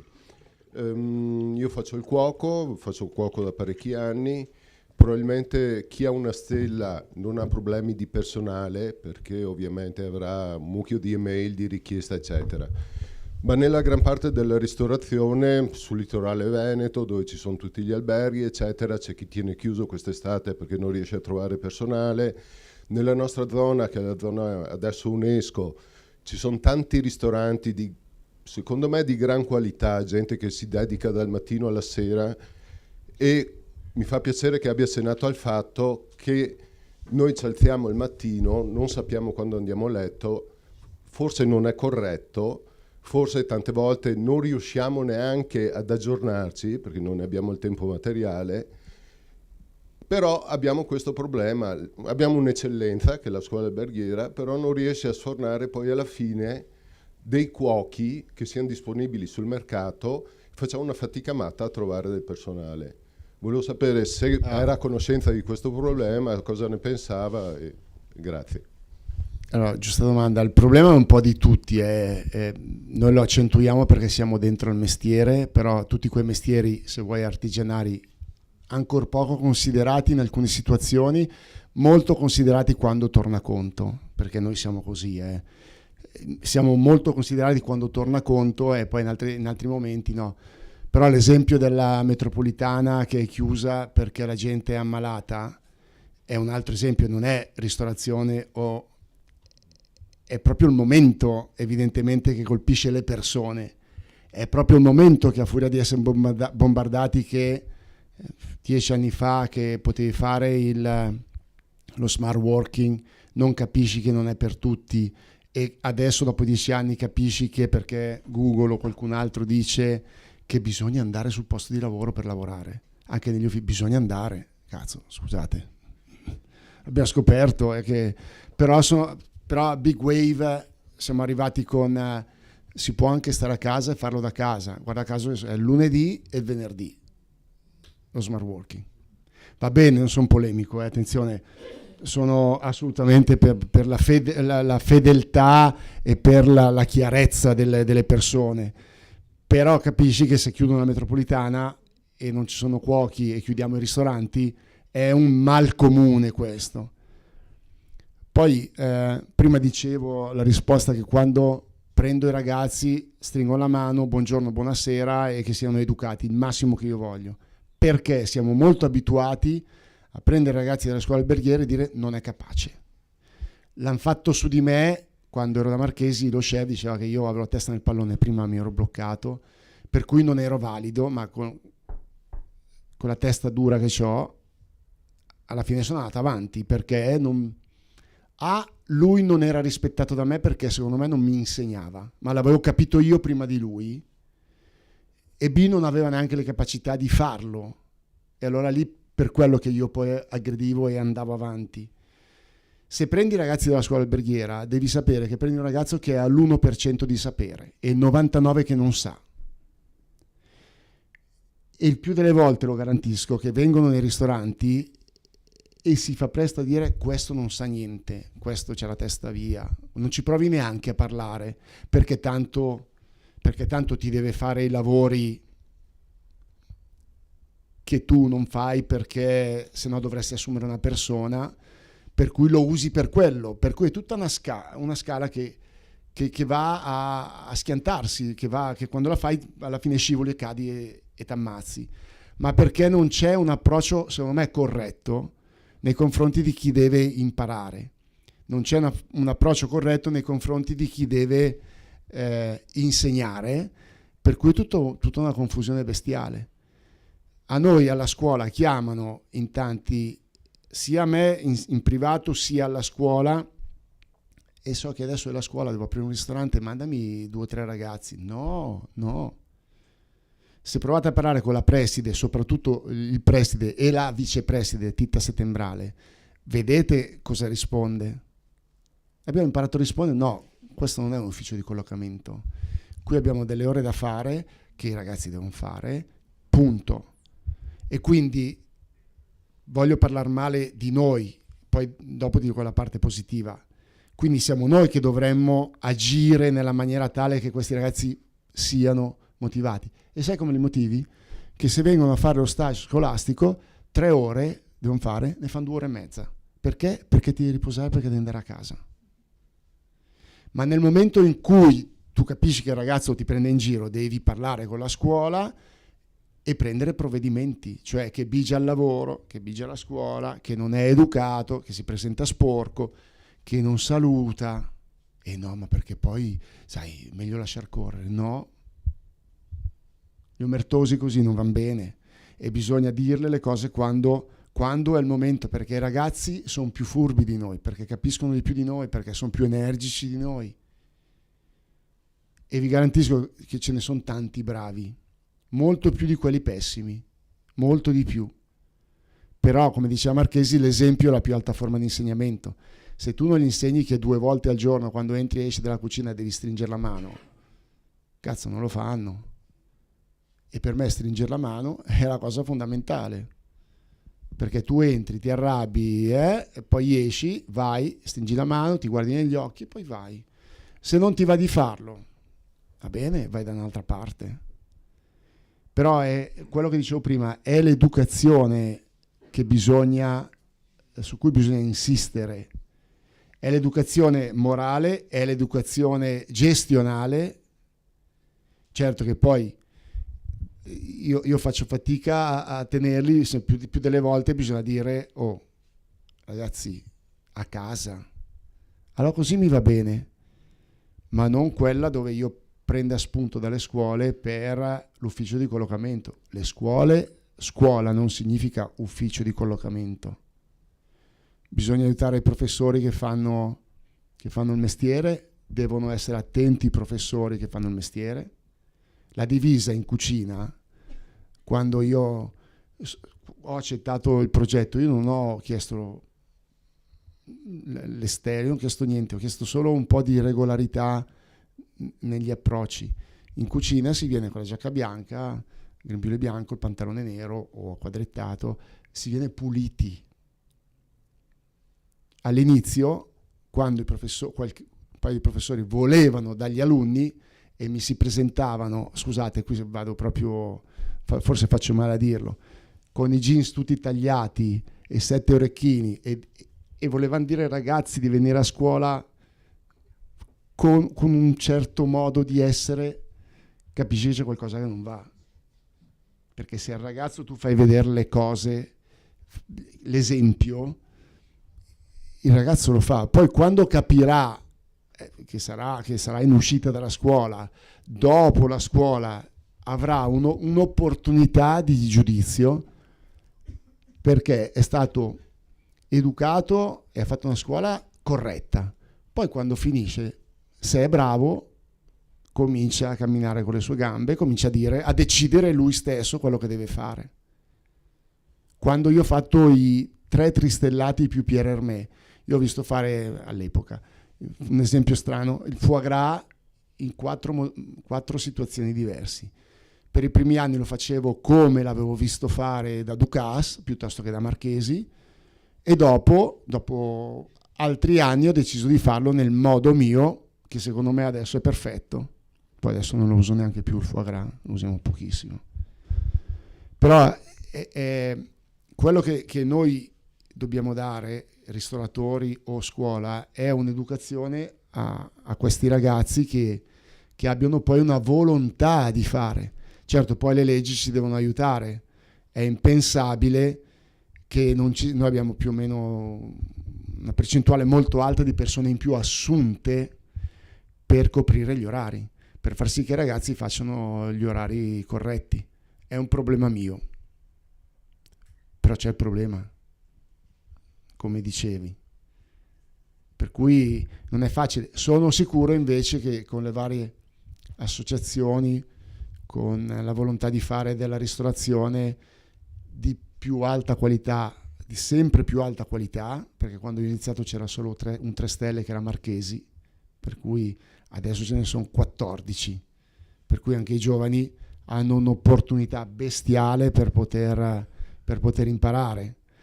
E poi in più quello che dicevo prima, e poi mi taccio, il fine dining o questa ristorazione che viene ultimamente processata è anche una ristorazione che fa una cucina di salute, e questa non è da poco, il che vuol dire che il cibo, se uno non può permettersi un ristorante di fine dining, non ci va, ma se ha la cultura di selezionare il cibo può mangiare comunque bene spendendo poco, perché ha l'opportunità, cioè, manca il pezzo di cultura, non è protestare con i ristoranti fine dining, è protestare con se stessi che non si ha voglia di andare a comprarsi del cibo e lavorarlo nella maniera corretta, perché quello che ti dà in più il fine dining è un servizio che, se mi permetti, lui se lo può permettere, va e lo fa, e quindi bene, io non posso permettermelo,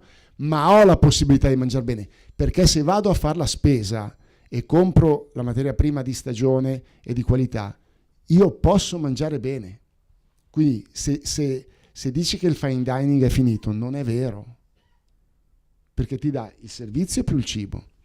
Allora scusami, lo vuoi andare nel fine dining che non te lo puoi permettere, è come il discorso che facevo prima io. Mio padre mi diceva: se te lo puoi permettere lo fai, se no non lo fai.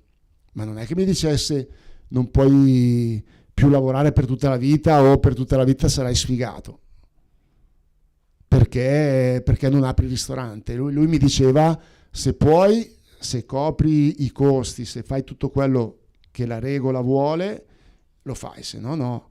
Ed è la stessa cosa, perché il fine dining nutre bene le persone. Adesso poi magari non tutti, va bene, però gran parte sì.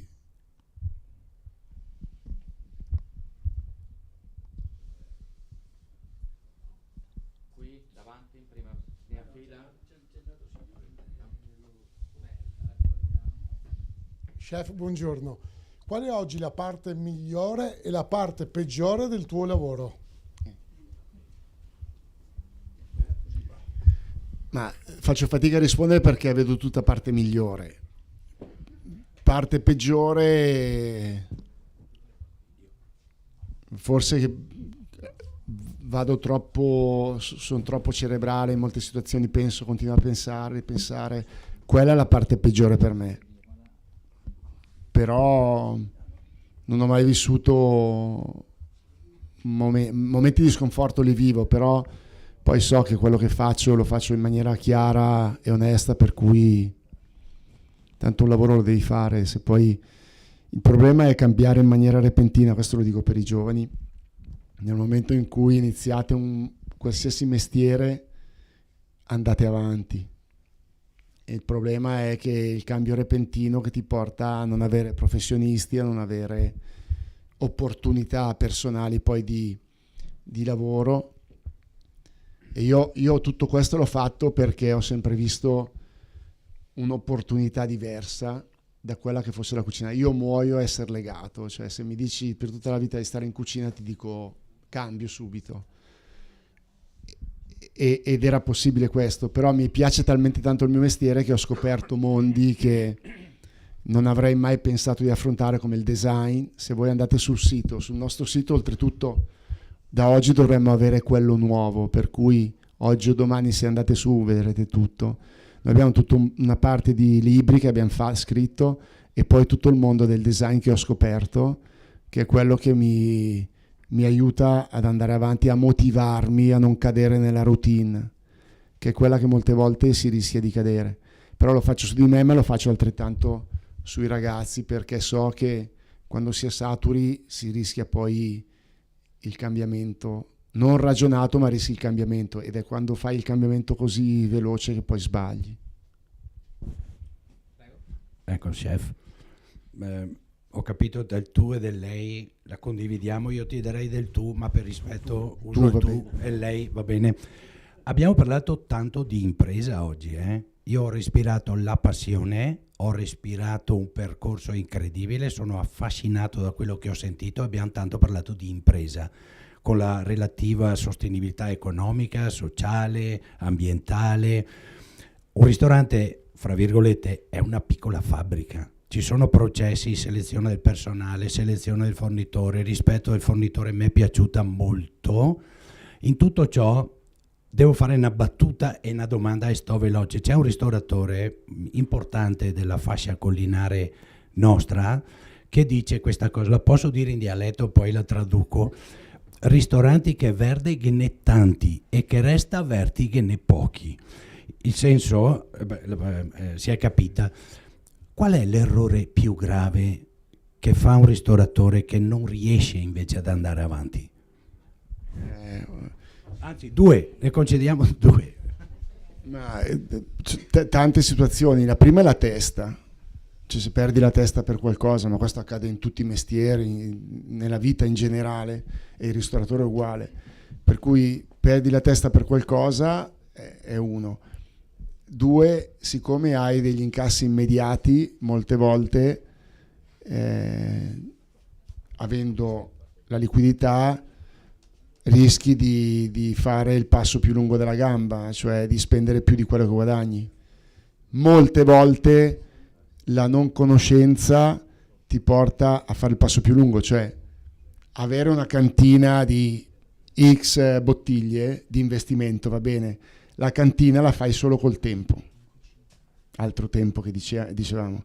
La cantina la costruisci se compri nel momento in cui puoi comprare, tieni, conservi, prende un valore e poi rivendi a un valore maggiore, per cui tu guadagni.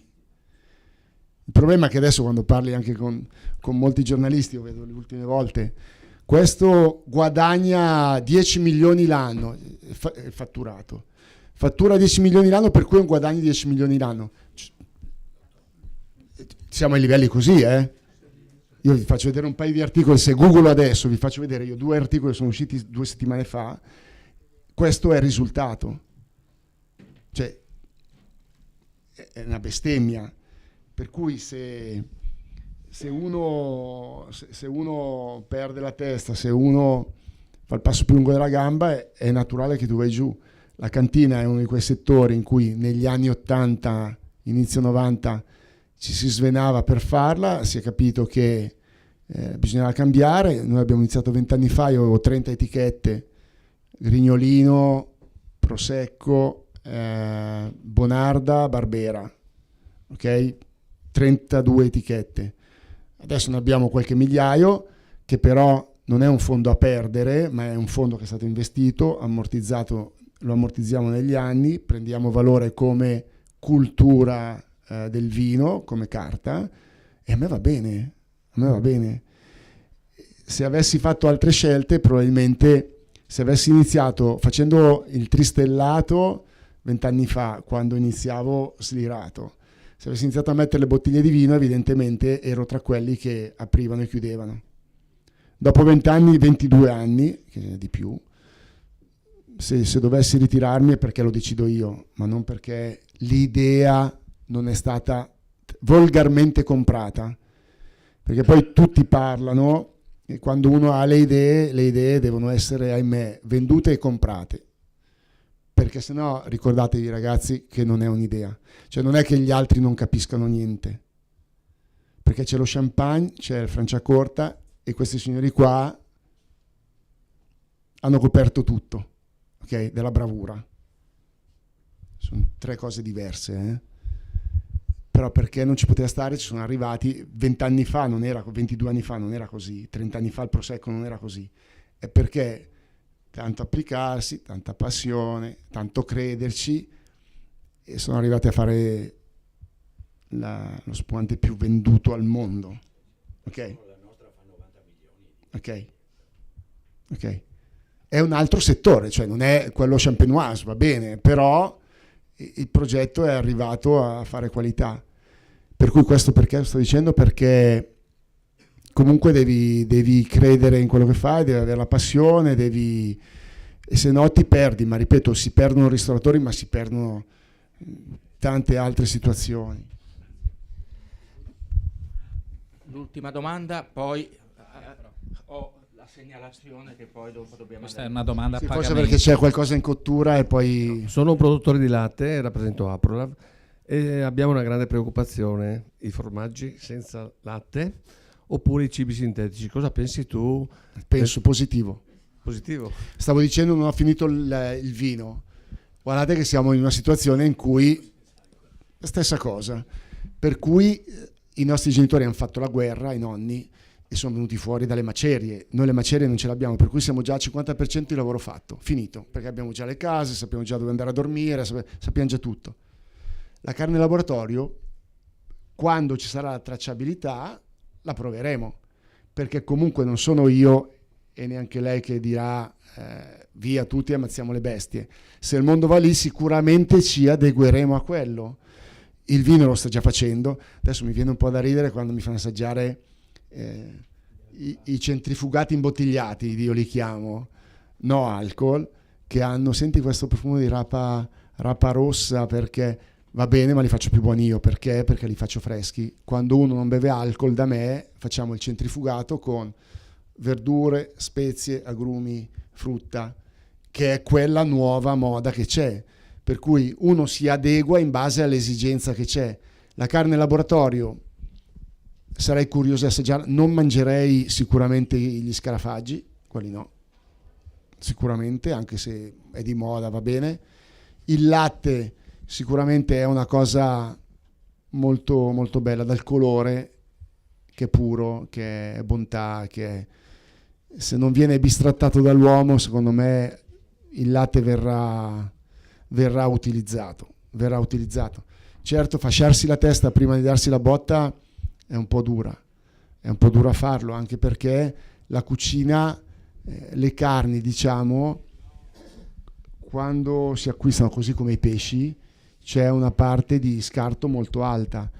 C'era più scarto 20 anni fa, 30 anni fa nel pesce, diciamo, ce n'è meno ora perché abbiamo imparato a utilizzare più parti del pesce. Vedi l'interiora, vedi molte altre parti che prima, una volta che sfilettavi, il resto buttavi o al massimo facevi un brodo.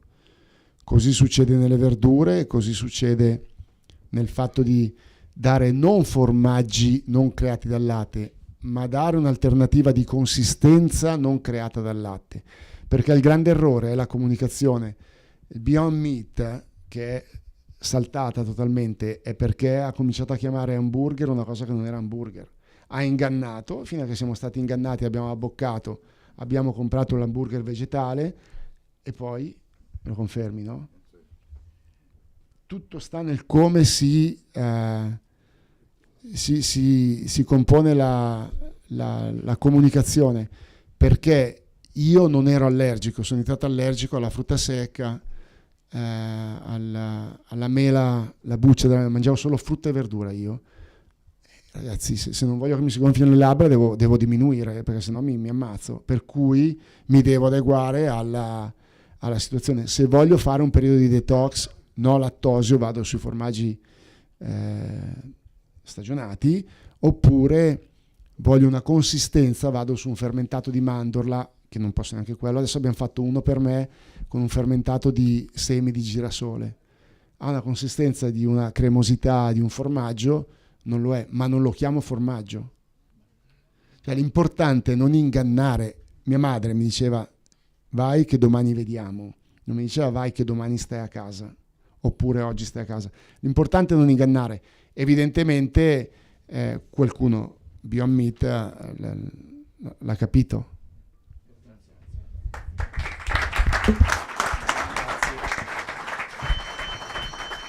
Grazie a tutti. Allora io direi magari gli ospiti possono passare in sala dove serviremo un aperitivo con formaggi della latteria di Soligo, e se c'è qualche giornalista che vuole rimanere a scambiare due chiacchiere con lo chef, non per dettare i tempi, ma vi do 10 minuti perché poi lo chef deve passare in cucina.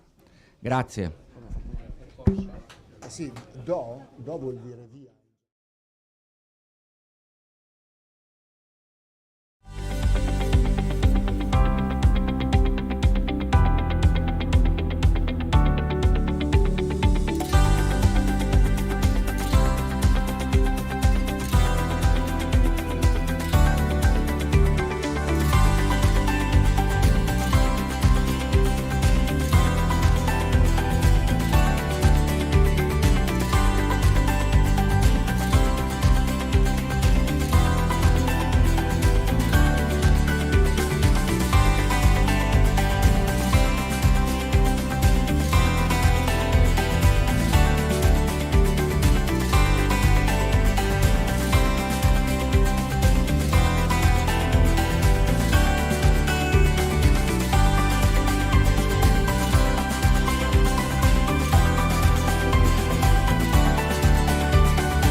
facciamo fatica a meno che non sia uno di questi raggiunti.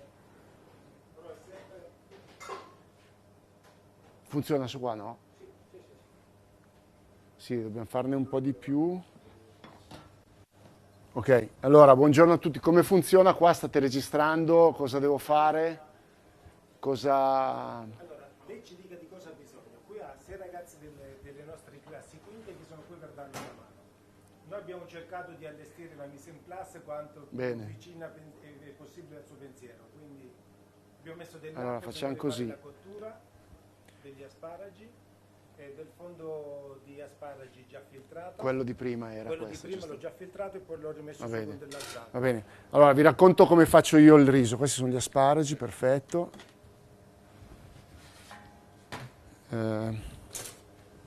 Allora, buongiorno a tutti. Che sezione siete? Di?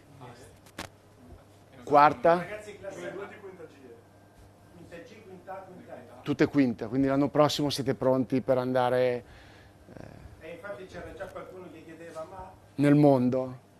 c'è la possibilità di arrivare da... Ci scrivete adesso da domani a oggi forse dovremo avere il sito nuovo dove è possibile mandare anche il curriculum, per cui diventa, insomma, oggi o domani, se guardate sul nostro sito lo vedete. Niente, vi voglio raccontare com'è la mia idea di un riso. Per me il riso è un foglio bianco sul quale ogni stagione andiamo a mettere un prodotto della stagione, per cui il riso è l'ingrediente che nutre più persone al mondo per la parte nutrizionale, appunto, ed è per questo che è per me molto importante. Questo piatto si chiama asparagi, che è la prima cosa che mi viene in mente, liquirizia, poi la casatella. Allora, asparagi, liquirizia, casatella e riso. La parola riso la metto sempre alla fine perché è la parte che ci nutre, la parte che ci sazia, mentre la prima parte, cioè ho detto liquirizia, casatella e l'asparago, è la parte che ci fa un po' fare l'esperienza, per cui è quella che viaggia in questa parte del palato, per cui avremo il profumo di liquirizia, avremo l'asparago un po' croccante, avremo la casatella che poi va a mantecare, però fondamentalmente vorrei farvi vedere come io penso e ho sempre fatto il riso, per cui molto semplice. Anzi, io direi che partiamo prima con l'operazione degli asparagi che voi avete già fatto, per cui se facciamo un paio di porzioni, utilizziamo gli asparagi. Devo raccontarvi gli asparagi oppure sapete già? Avete già visto che... Bravo, infatti contavo su quello. Per cui questi sono tutti molto belli. Il periodo è questo, lo sapete. Dalle mie parti c'è un asparago rosa che cresce sulla ghiaia. Qui è sabbia, giusto? Sulla ghiaia, per cui molto particolare, ce ne sono pochi. Viene chiamato l'asparago rosa di Mezzago, perché quando esce è totalmente rosa. Il bello della nostra Italia è proprio questo. Qui sono nella patria dell'asparago, cioè l'asparago più buono di questo non esiste al mondo. Dalle mie parti ce n'è uno, ce n'è poco, che ha un colore nettamente diverso. Allora, il mio modo di far cucina, il mio modo di vedere il cibo è proprio l'emozione che mi dà ogni volta che cambio stagione e che tocco un asparago, in questo caso, così bello, così sano, così profumato. Ed è questa che è la differenza tra uno che fa il mestiere del cuoco in maniera appassionata e uno che lo fa giusto per farlo. Quindi la materia prima, il tocco, la consistenza è la cosa più bella in assoluto. Allora, adesso vado un po' per gradi perché comunque faccio sempre un po' di fatica a parlare e a cucinare, però proverò a farlo in maniera chiara. Allora, io toglierei questa, mettiamo un padellino, mettilo qua, No? E questa sotto, giusto? No, questa qua e questa qua sotto. Questo qua in alto non è quello dietro, giusto? No, è il pallino questo qui e quello sopra. Ah, ok. Sopra. Ah, ok. Allora, faccio scaldare appena appena il padellino. Adesso vi faccio vedere un po' come vorrei fare l'asparago.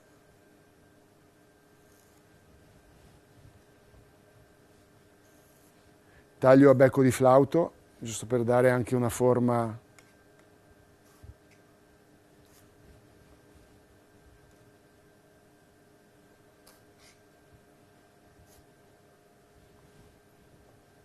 Poi la coda, la parte del gambo più bianca la taglio in due.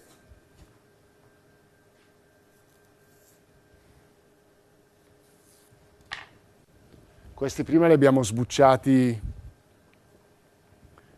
perché li avete fatti con una ciotola sotto per far sì che non si spacchino, perché se lo fate tenendo l'asparago così rischiate che a un certo punto fate pressione e si spacca. Per cui molto importante avere un qualcosa di appoggio dove se anche calcate non si spaccano. C'era un motivo del perché ve li ho fatti fare così.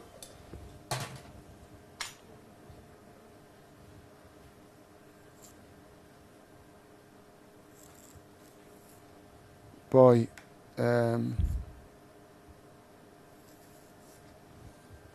usiamo tutte e due un goccio di olio.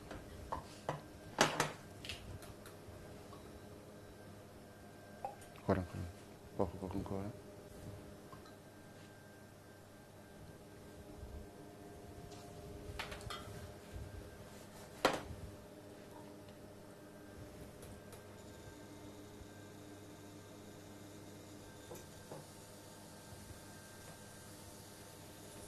Ok, pizzico di... questo è sale, giusto?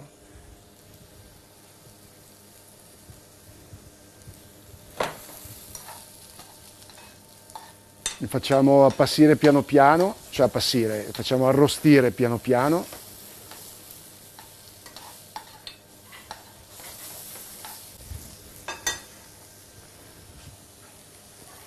Facciamo una bella cosa. Qui, questa è salata.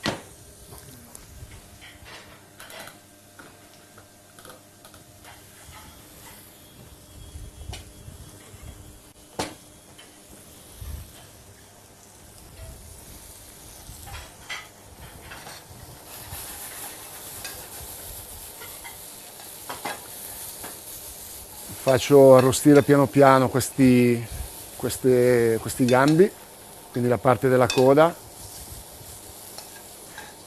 Poi lo saprete tutti, è molto importante mantenere la cottura. A me l'asparago ben cotto non piace, per cui bisogna fare attenzione a quando lo fate arrostire. Si colora appena appena, prende più gusto e poi lo leviamo. Qui abbiamo le punte.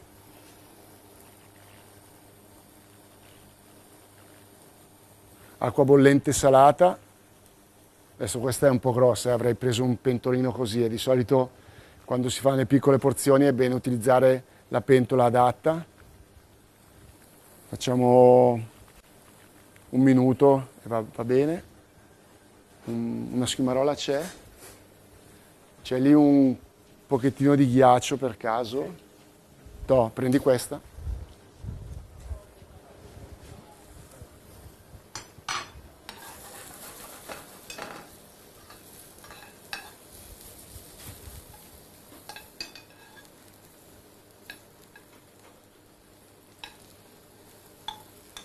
Quando quando si colorano leggermente cominciano a prendere anche il gusto, intensificare il gusto dell'asparago, per questo che li faccio arrostire.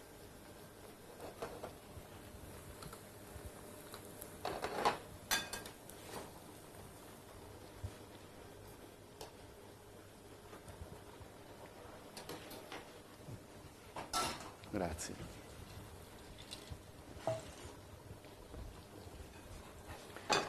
Questi qua non li faccio arrostiti perché voglio mantenere l'identità del prodotto, che è il bianco. Ok, perché sennò così andrebbero a essere arrostiti e perderebbero una parte anche di bello del piatto alla fine.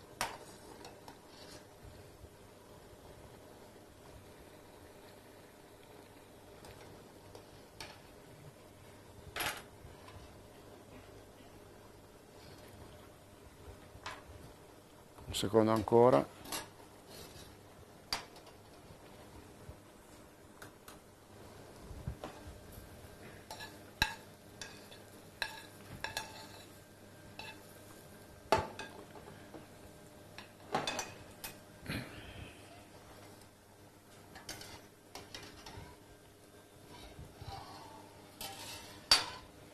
Poi cominciamo a mettere nella pentola, questo lo possiamo spegnere, lasciamo tutto al minimo, questo è il minimo, basta, perfetto.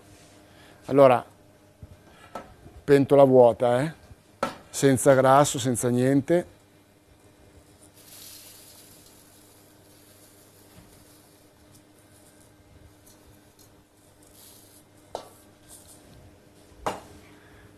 Faccio la tostatura, io la faccio così,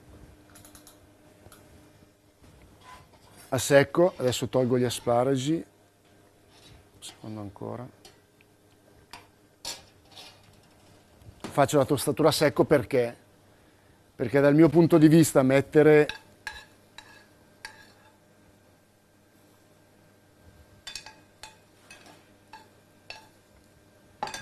qui ho messo proprio al minimo, così cuociono piano piano e tengono anche la consistenza. Quindi qui piano piano sto facendo scaldare il riso, adesso comincio a toccarlo per farlo tostare. Perché faccio così? Cioè non ho messo... Cosa avreste messo voi? Vediamo. Senza cipolla lo fate già voi? Ok. Questo arriva dalla scuola Marchesi di 30 anni fa. Il fatto di non mettere cipolla o scalogno, adesso vi spiego anche perché. Un secondo ancora.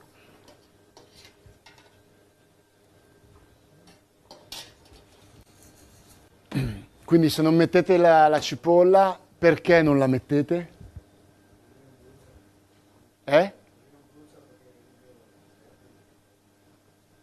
Perché non la mettete? Si stracuoce? No? Se stracuoce dice no? Come? No? Bravo. Adesso arrivo.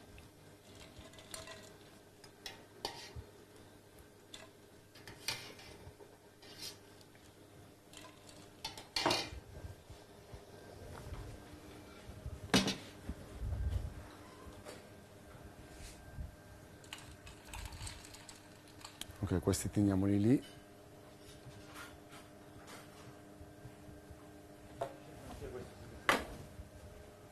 Grazie.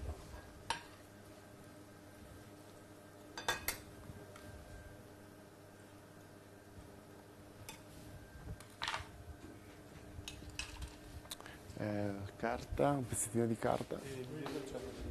Perfetto. No, no.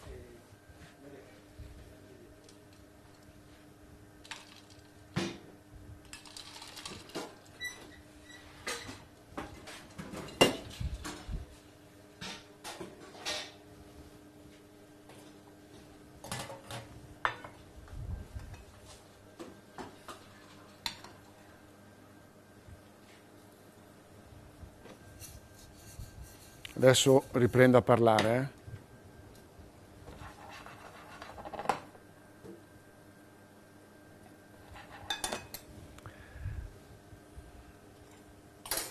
Allora, quindi dicevo,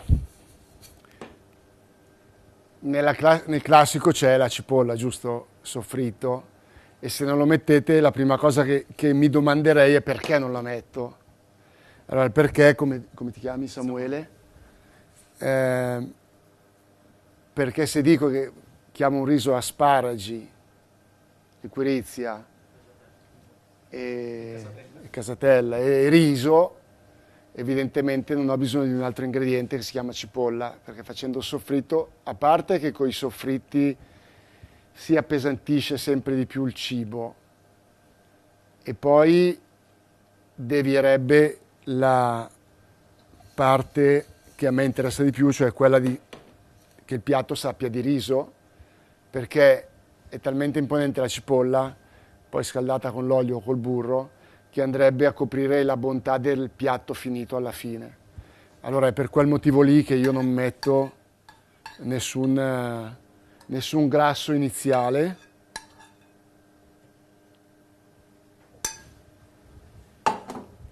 Ok, qui abbiamo gli asparagi, le due versioni.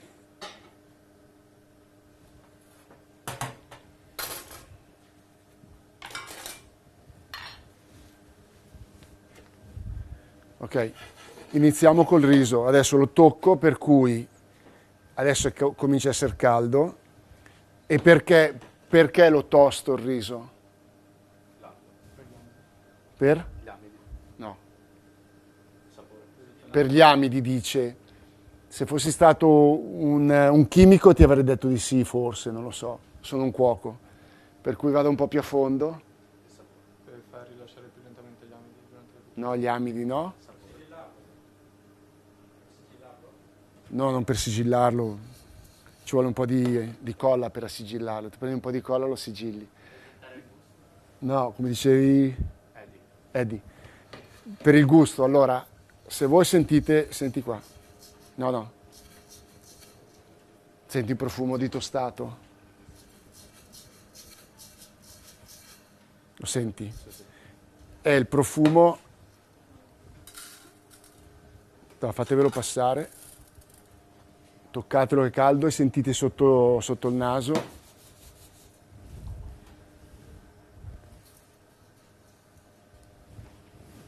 No, fatelo passare. Così cominciate a sentire il profumo del cereale, per cui la tostatura a secco la faccio per fare sprigionare, toccatelo con le dita e passatelo, sentitelo vicino al naso, tanto quello lì non lo rimettiamo dentro. Dalla pentola si sente molto di più, però sentite il profumo. In Nord Africa fanno la pasta, la semola, tostata molto forte, colorata quasi, e sprigiona molto di più il gusto. In questo caso è il riso che sprigiona molto di più il profumo del riso. Allora, senza salarlo, comincio a bagnarlo. Di solito io lo faccio con l'acqua. Oggi, quando abbiamo pulito gli asparagi, ho detto di tenere... Sì, ma lo giro anche poco. Oggi ho detto di tenere da parte anche la parte degli asparagi, per cui una volta lavati questi li abbiamo messi dentro acqua, basta, non salata. Abbiamo fatto questa sorta di brodo vegetale. Di solito noi lo facciamo al do, lo facciamo senza brodo, cioè andiamo direttamente con l'acqua, senza mettere vino bianco. Voi bagnate col vino bianco di solito? Neanche, quindi partite... Ok. Adesso lasciamo cuocere piano piano. Ho abbondato con un po' di brodo di asparago, di acqua di asparago, diciamo, non brodo. E lo lasciamo cucinare piano piano. Adesso facciamo un'altra cosa, speriamo che venga perché c'è la pentola che è un po' grande. Mettiamo acqua. Anzi no, usiamo questa. Usiamo un po' di brodo, anzi questo che sa meno.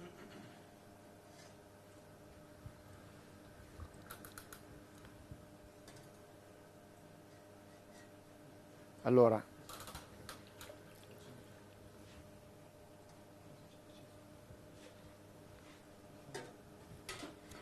qui adesso faccio bollire... ecco sì. Faccio bollire l'acqua dell'asparago, poi prendo un po' di maizena con dell'acqua fredda. C'è una frusta, no? Sì. Grazie.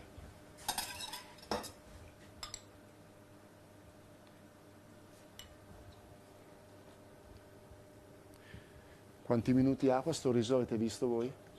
18?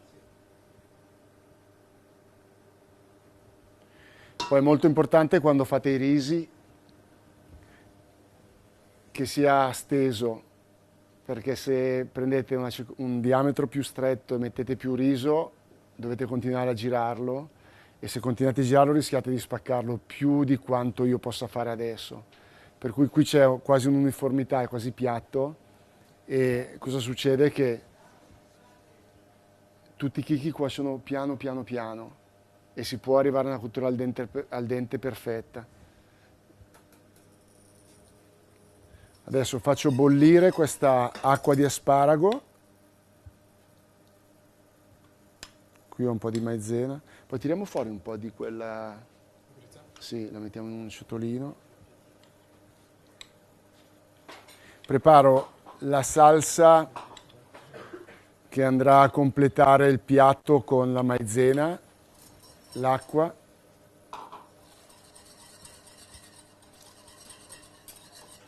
Devo fare un po' di più di porzione perché avendo la pentola più grande non riuscirei a fare la salsa. Per quello che ogni lavoro deve essere fatto con la pentola corretta.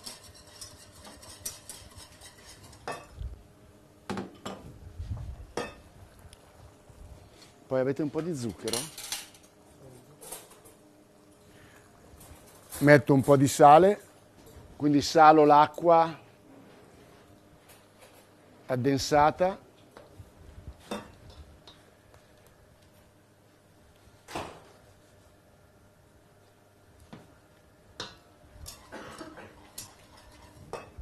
Ok.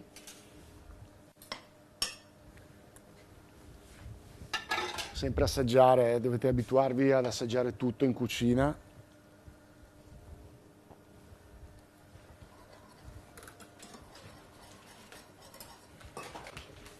Metto un po' di sale e un po' di zucchero perché la liquirizia, quella naturale, naturalmente ha solo profumo, non è zucchero o sale.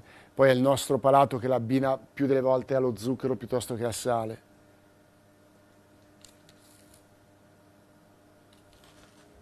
Ok? Tanto il riso va avanti a cuocere. Vedi che è steso. Il fatto che sia steso così, la cottura diventa, se volete, più veloce rispetto a un riso, come dicevo prima, che viene messo più in altezza.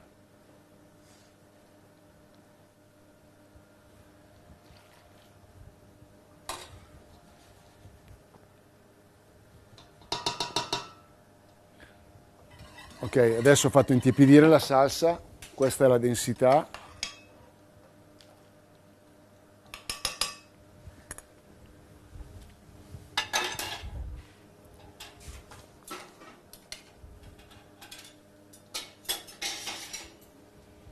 Proviamo con la liquirizia adesso.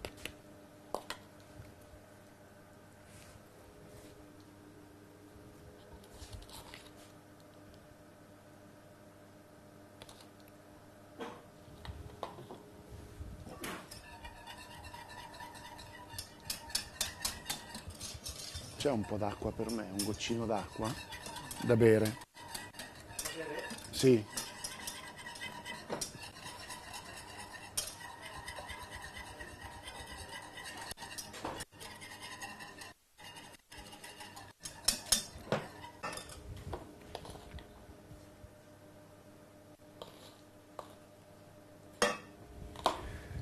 Questa è una salsa neutra di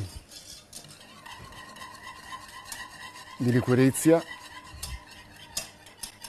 che potete usare sia sulla carne che nel caso nel mio del riso.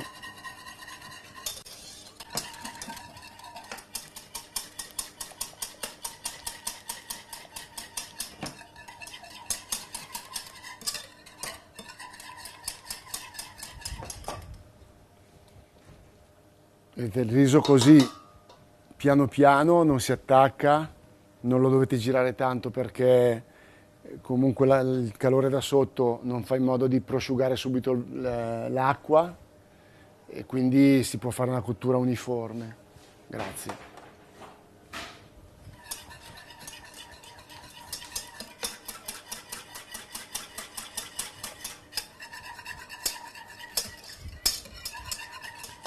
Avete poi 2 biberon? Per caso avete il biberon?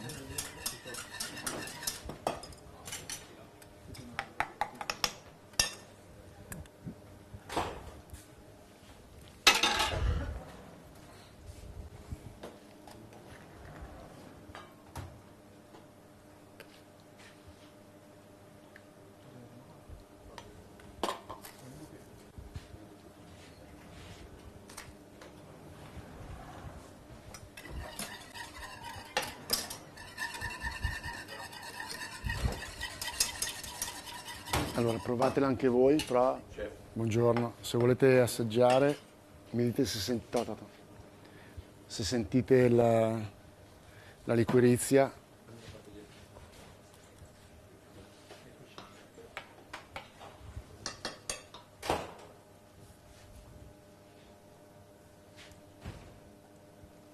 Si sente?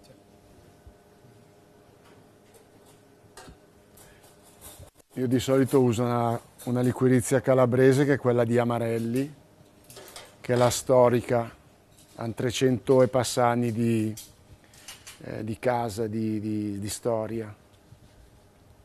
Ok, comincio a sentire il profumo della liquirizia, dell'asparago, un po' del riso, per cui 3 ingredienti che ho detto comincio a sentirli tutti. Adesso io leverei questo.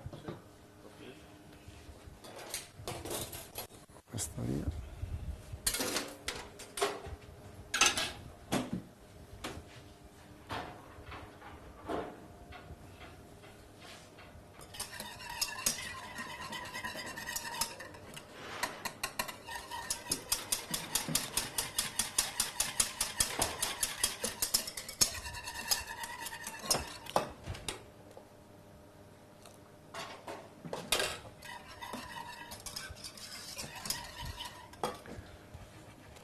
Ok, adesso vediamo il riso. Secondo me impiega meno di 18 minuti questo perché, essendo steso come ho detto, viene cotto meglio.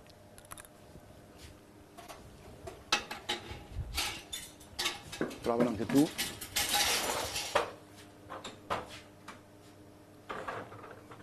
Qui si sente il riso e basta, giusto? È un riso bollito. Assaggialo anche tu.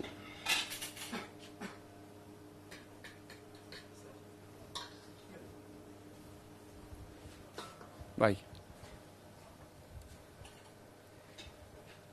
Tenete il cucchiaio, vabbè no, troppo occhio che ti bruci, eh.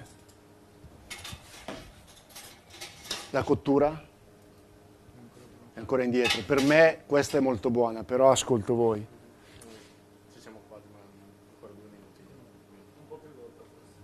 Ecco, per me questa è la cottura, quella che serviamo noi è così al dente. Aumento un po' perché poi lì dipende. Ricordatevi che quando il riso ha assorbito un tot di acqua, di liquido, diventa digeribile, per cui la cottura è una questione di gusto, non più di non digerire il prodotto, perché molte volte utilizziamo il fuoco, il calore per cuocere, per digerirlo bene il prodotto. Il riso o la pasta cruda non va bene, nel momento in cui assorbe il riso, rilascia un po', tiene la sua consistenza però imbevuto di brodo caldo, tutte le particelle che devono essere cotte vengono cotte, per cui diventa digeribile. La cottura può essere o come la volevo io o come la vogliono loro. È una questione di gusto poi personale. Allora, siccome sto parlando, blocco, perché sennò dopo rischiamo l'effetto contrario che va troppo avanti. Allora, vedete che adesso è un riso, è veramente riso e acqua. Il riso nasce nell'acqua io dico non muore nel vino, ma rinasce ancora nell'acqua, perché adesso diamo il valore aggiunto. Allora, semplice, lo lasciamo intiepidire appena appena, assaggiamo ancora. Comincio a mettere un pizzico di sale, giusto per cominciare a far lavorare le papille. Ecco, il sale, se non avessi dovuto parlare e farlo davanti a voi, avrei messo 3 secondi prima, quando loro hanno assaggiato, un po' di sale, lo avviavo a prepararlo, a finirlo. Poi, siccome parlo, sono andato avanti senza metterlo, per cui adesso temporeggiamo un attimo.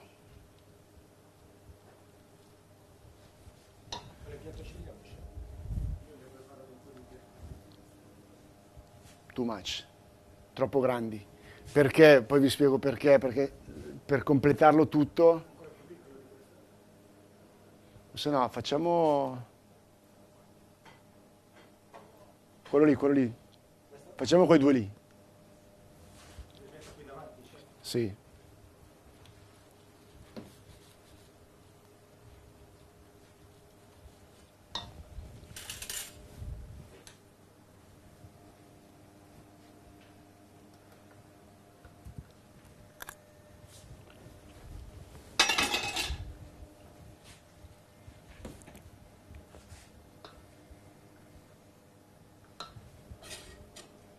Ok.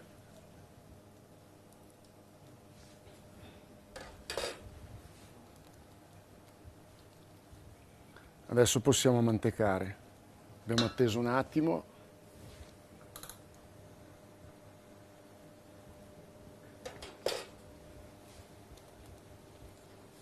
Aceto ne avete? Sì. Del burro acido, se vuole scegliere. Perché è burro acido? Burro acido preparato per il riso. No, non lo uso. Quello è la scuola Marchesi. Ok, adesso che è a posto comincio, lo intiepidisco con un goccio di aceto, perché il riso è basico e qui metto un po' di acidità, per cui va boom, a cozzare il contrasto. Poi, adesso che già da qualche secondo fuori dalla piastra, aggiungo qualche noce di burro, perché con la temperatura così io metto molto meno grasso. Cioè la mantecatura non la faccio mai sul fuoco, sulla piastra, perché se facciamo bollire poi il siero si separa dal grasso, dal burro, e richiede più burro ancora per avere la cremosità. Per cui, per evitare, tenete una temperatura corretta e riuscite a ragionare meglio anche sulla cremosità del riso.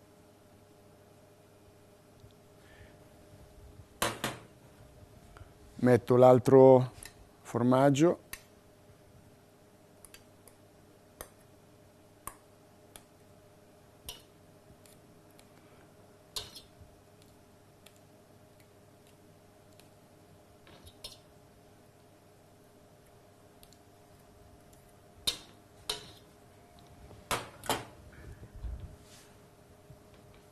Ok, adesso piano piano, siccome non vanno alla temperatura di strecciata, rimangono qui intorno agli 80-85 gradi, si riesce a fare quella cremosità. Puoi chiudere lì un attimo?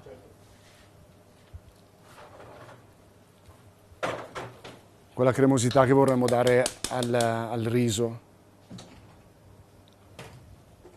Puoi sempre giocare con un po' di acqua calda nel caso.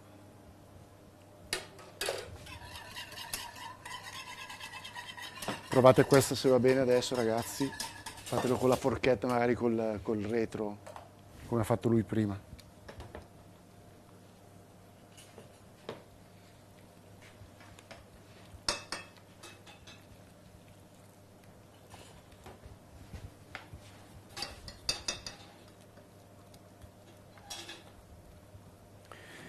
Qui adesso si sta sciogliendo piano piano anche questo formaggio, perché se andiamo sul fuoco strappa,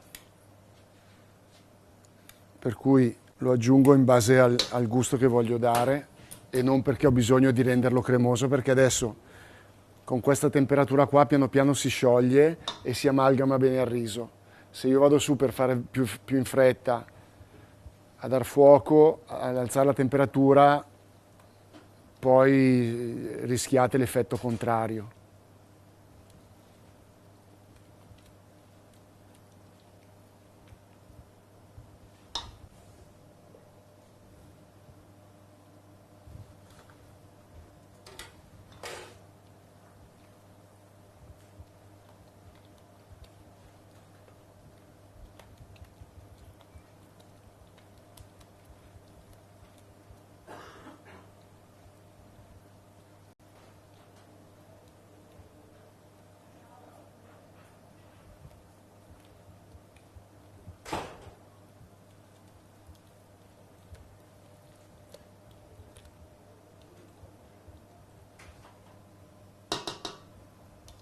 La salsa va bene? Sale, zucchero?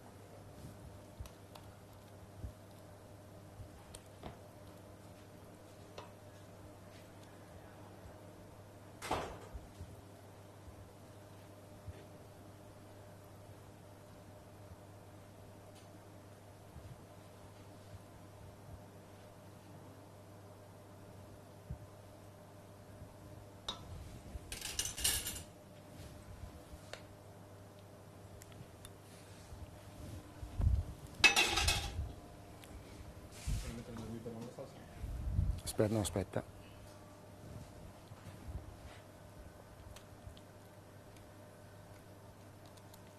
Adesso sto facendo sciogliere bene tutto il formaggio, la casatella. Provate adesso il riso.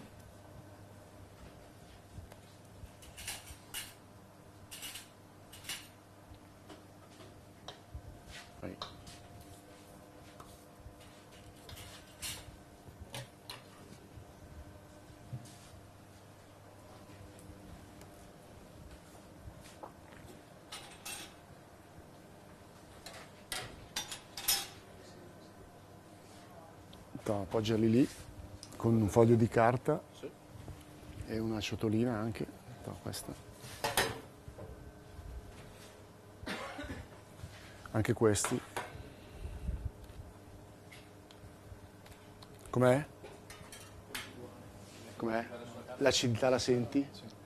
Perché l'acidità comunque ricorda anche una parte di questo formaggio, perché è un formaggio fresco. E abbondare di quel formaggio lì per poi ritornare sul fuoco caldo diventa veramente una cosa poi pesante da digerire.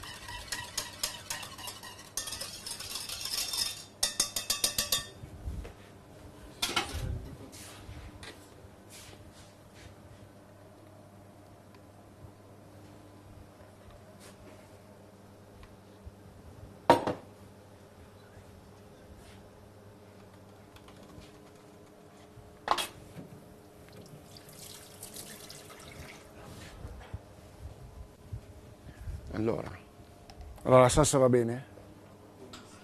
Ci sta? Agita di là, chiudi, non rilasciare subito, se no è calda esplode sopra. Ok. Sto aspettando che non faccia più filamenti il riso, cioè il formaggio. Ci vuole una questione di temperature. Se riuscite a tenere la temperatura lo servite anche nella maniera corretta, dove a Milano di solito quando danno il riso alla milanese con la forchetta poi si schiaccia, poi si soffia, che è la cosa più brutta da fare. Allora bisogna con le temperature fare attenzione per arrivare a servirlo, e quando lo si serve all'ospite, l'ospite può mangiarlo direttamente. Allora col sale va bene, posso impiattare, va bene?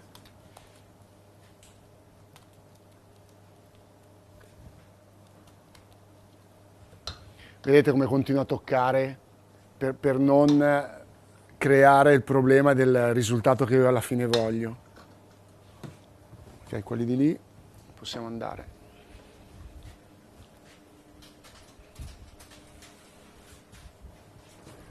Serve...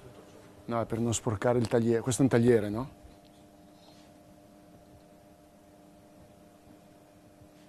No, sì.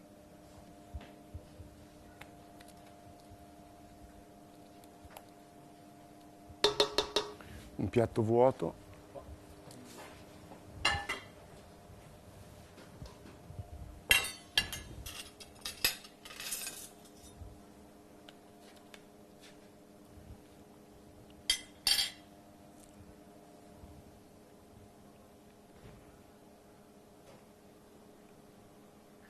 Questi qua che fiori sono?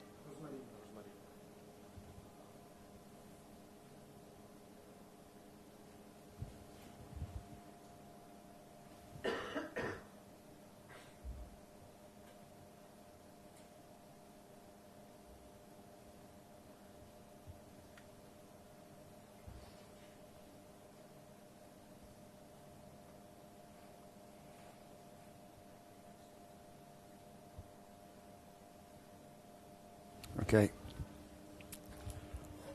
Adesso non so come piazzarlo, questo via. No.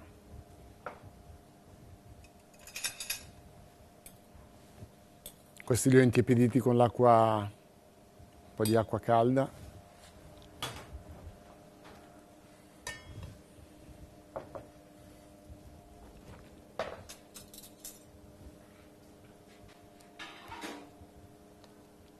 Ah.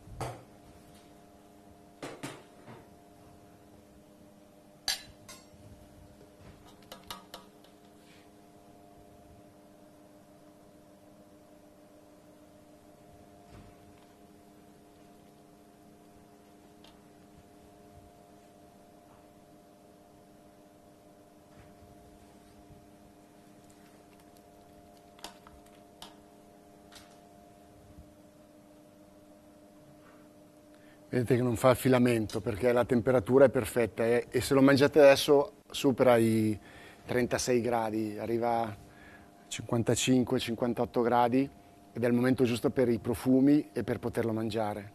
Questa fa la differenza. Poi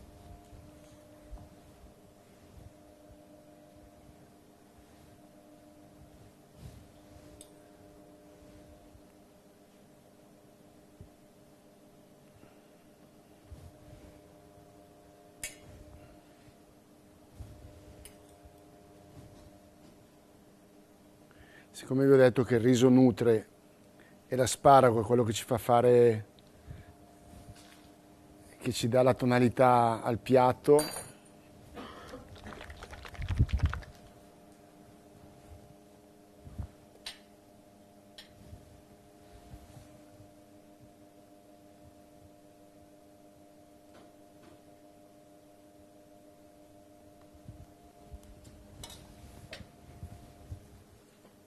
questo il profumo ci può stare, avete sentito che l'ho annusato prima?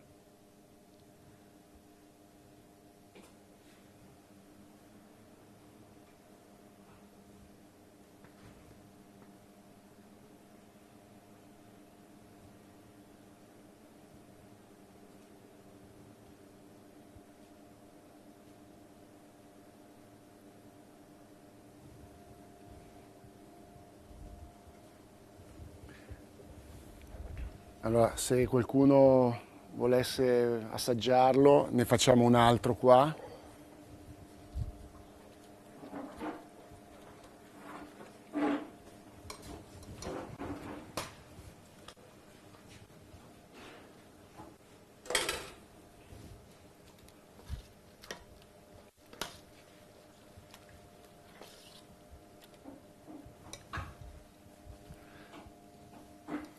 Mi date quel piatto, quella boule lì di riso, di piatto? Grazie.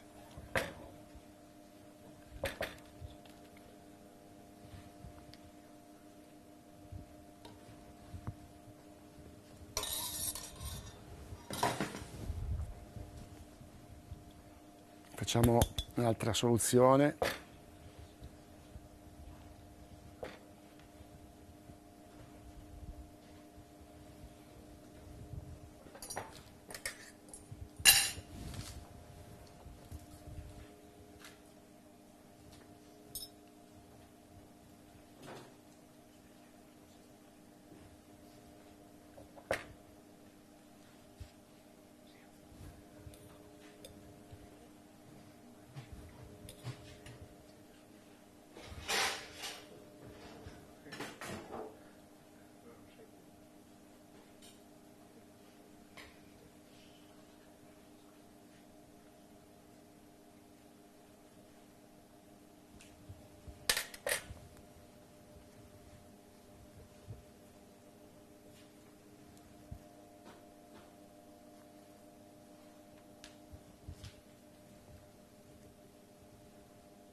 Tenete più questo che l'altro.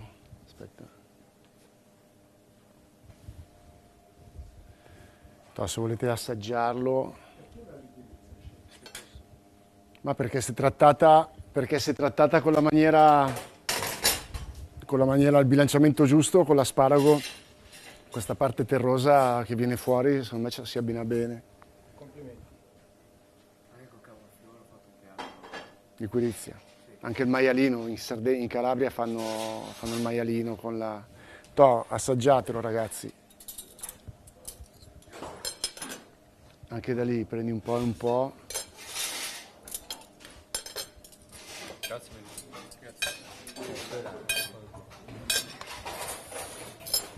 Se volete qua ce n'è un po' di più. Comunque solo acqua, sale, zucchero e...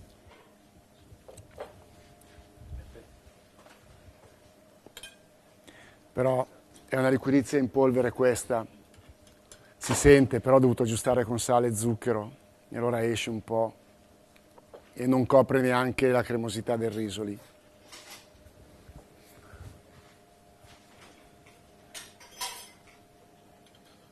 Prego, anche voi, eh? Vai qua. Ebbene, la liquirizia, sì, qualcosa, scusa, è un profumo che si avvicina. Può fare una dedica, questo è stato uno dei primi libri che ho comprato. Sì. 2010. Cazzo. Nome? Eraldo. Eraldo. Mi ho fatto tesoro di questo libro. Hai tirato fuori anche la penna bella, Eraldo. L'ho comprata apposta. I ragazzi lo sanno.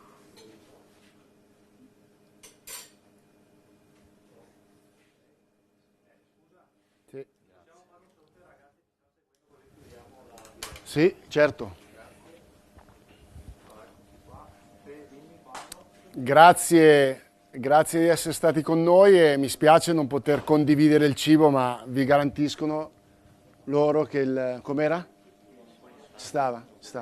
Garantiscono che il profumo c'era, l'asparago, la liquirizia e il riso. Buona fortuna a tutti. Ciao.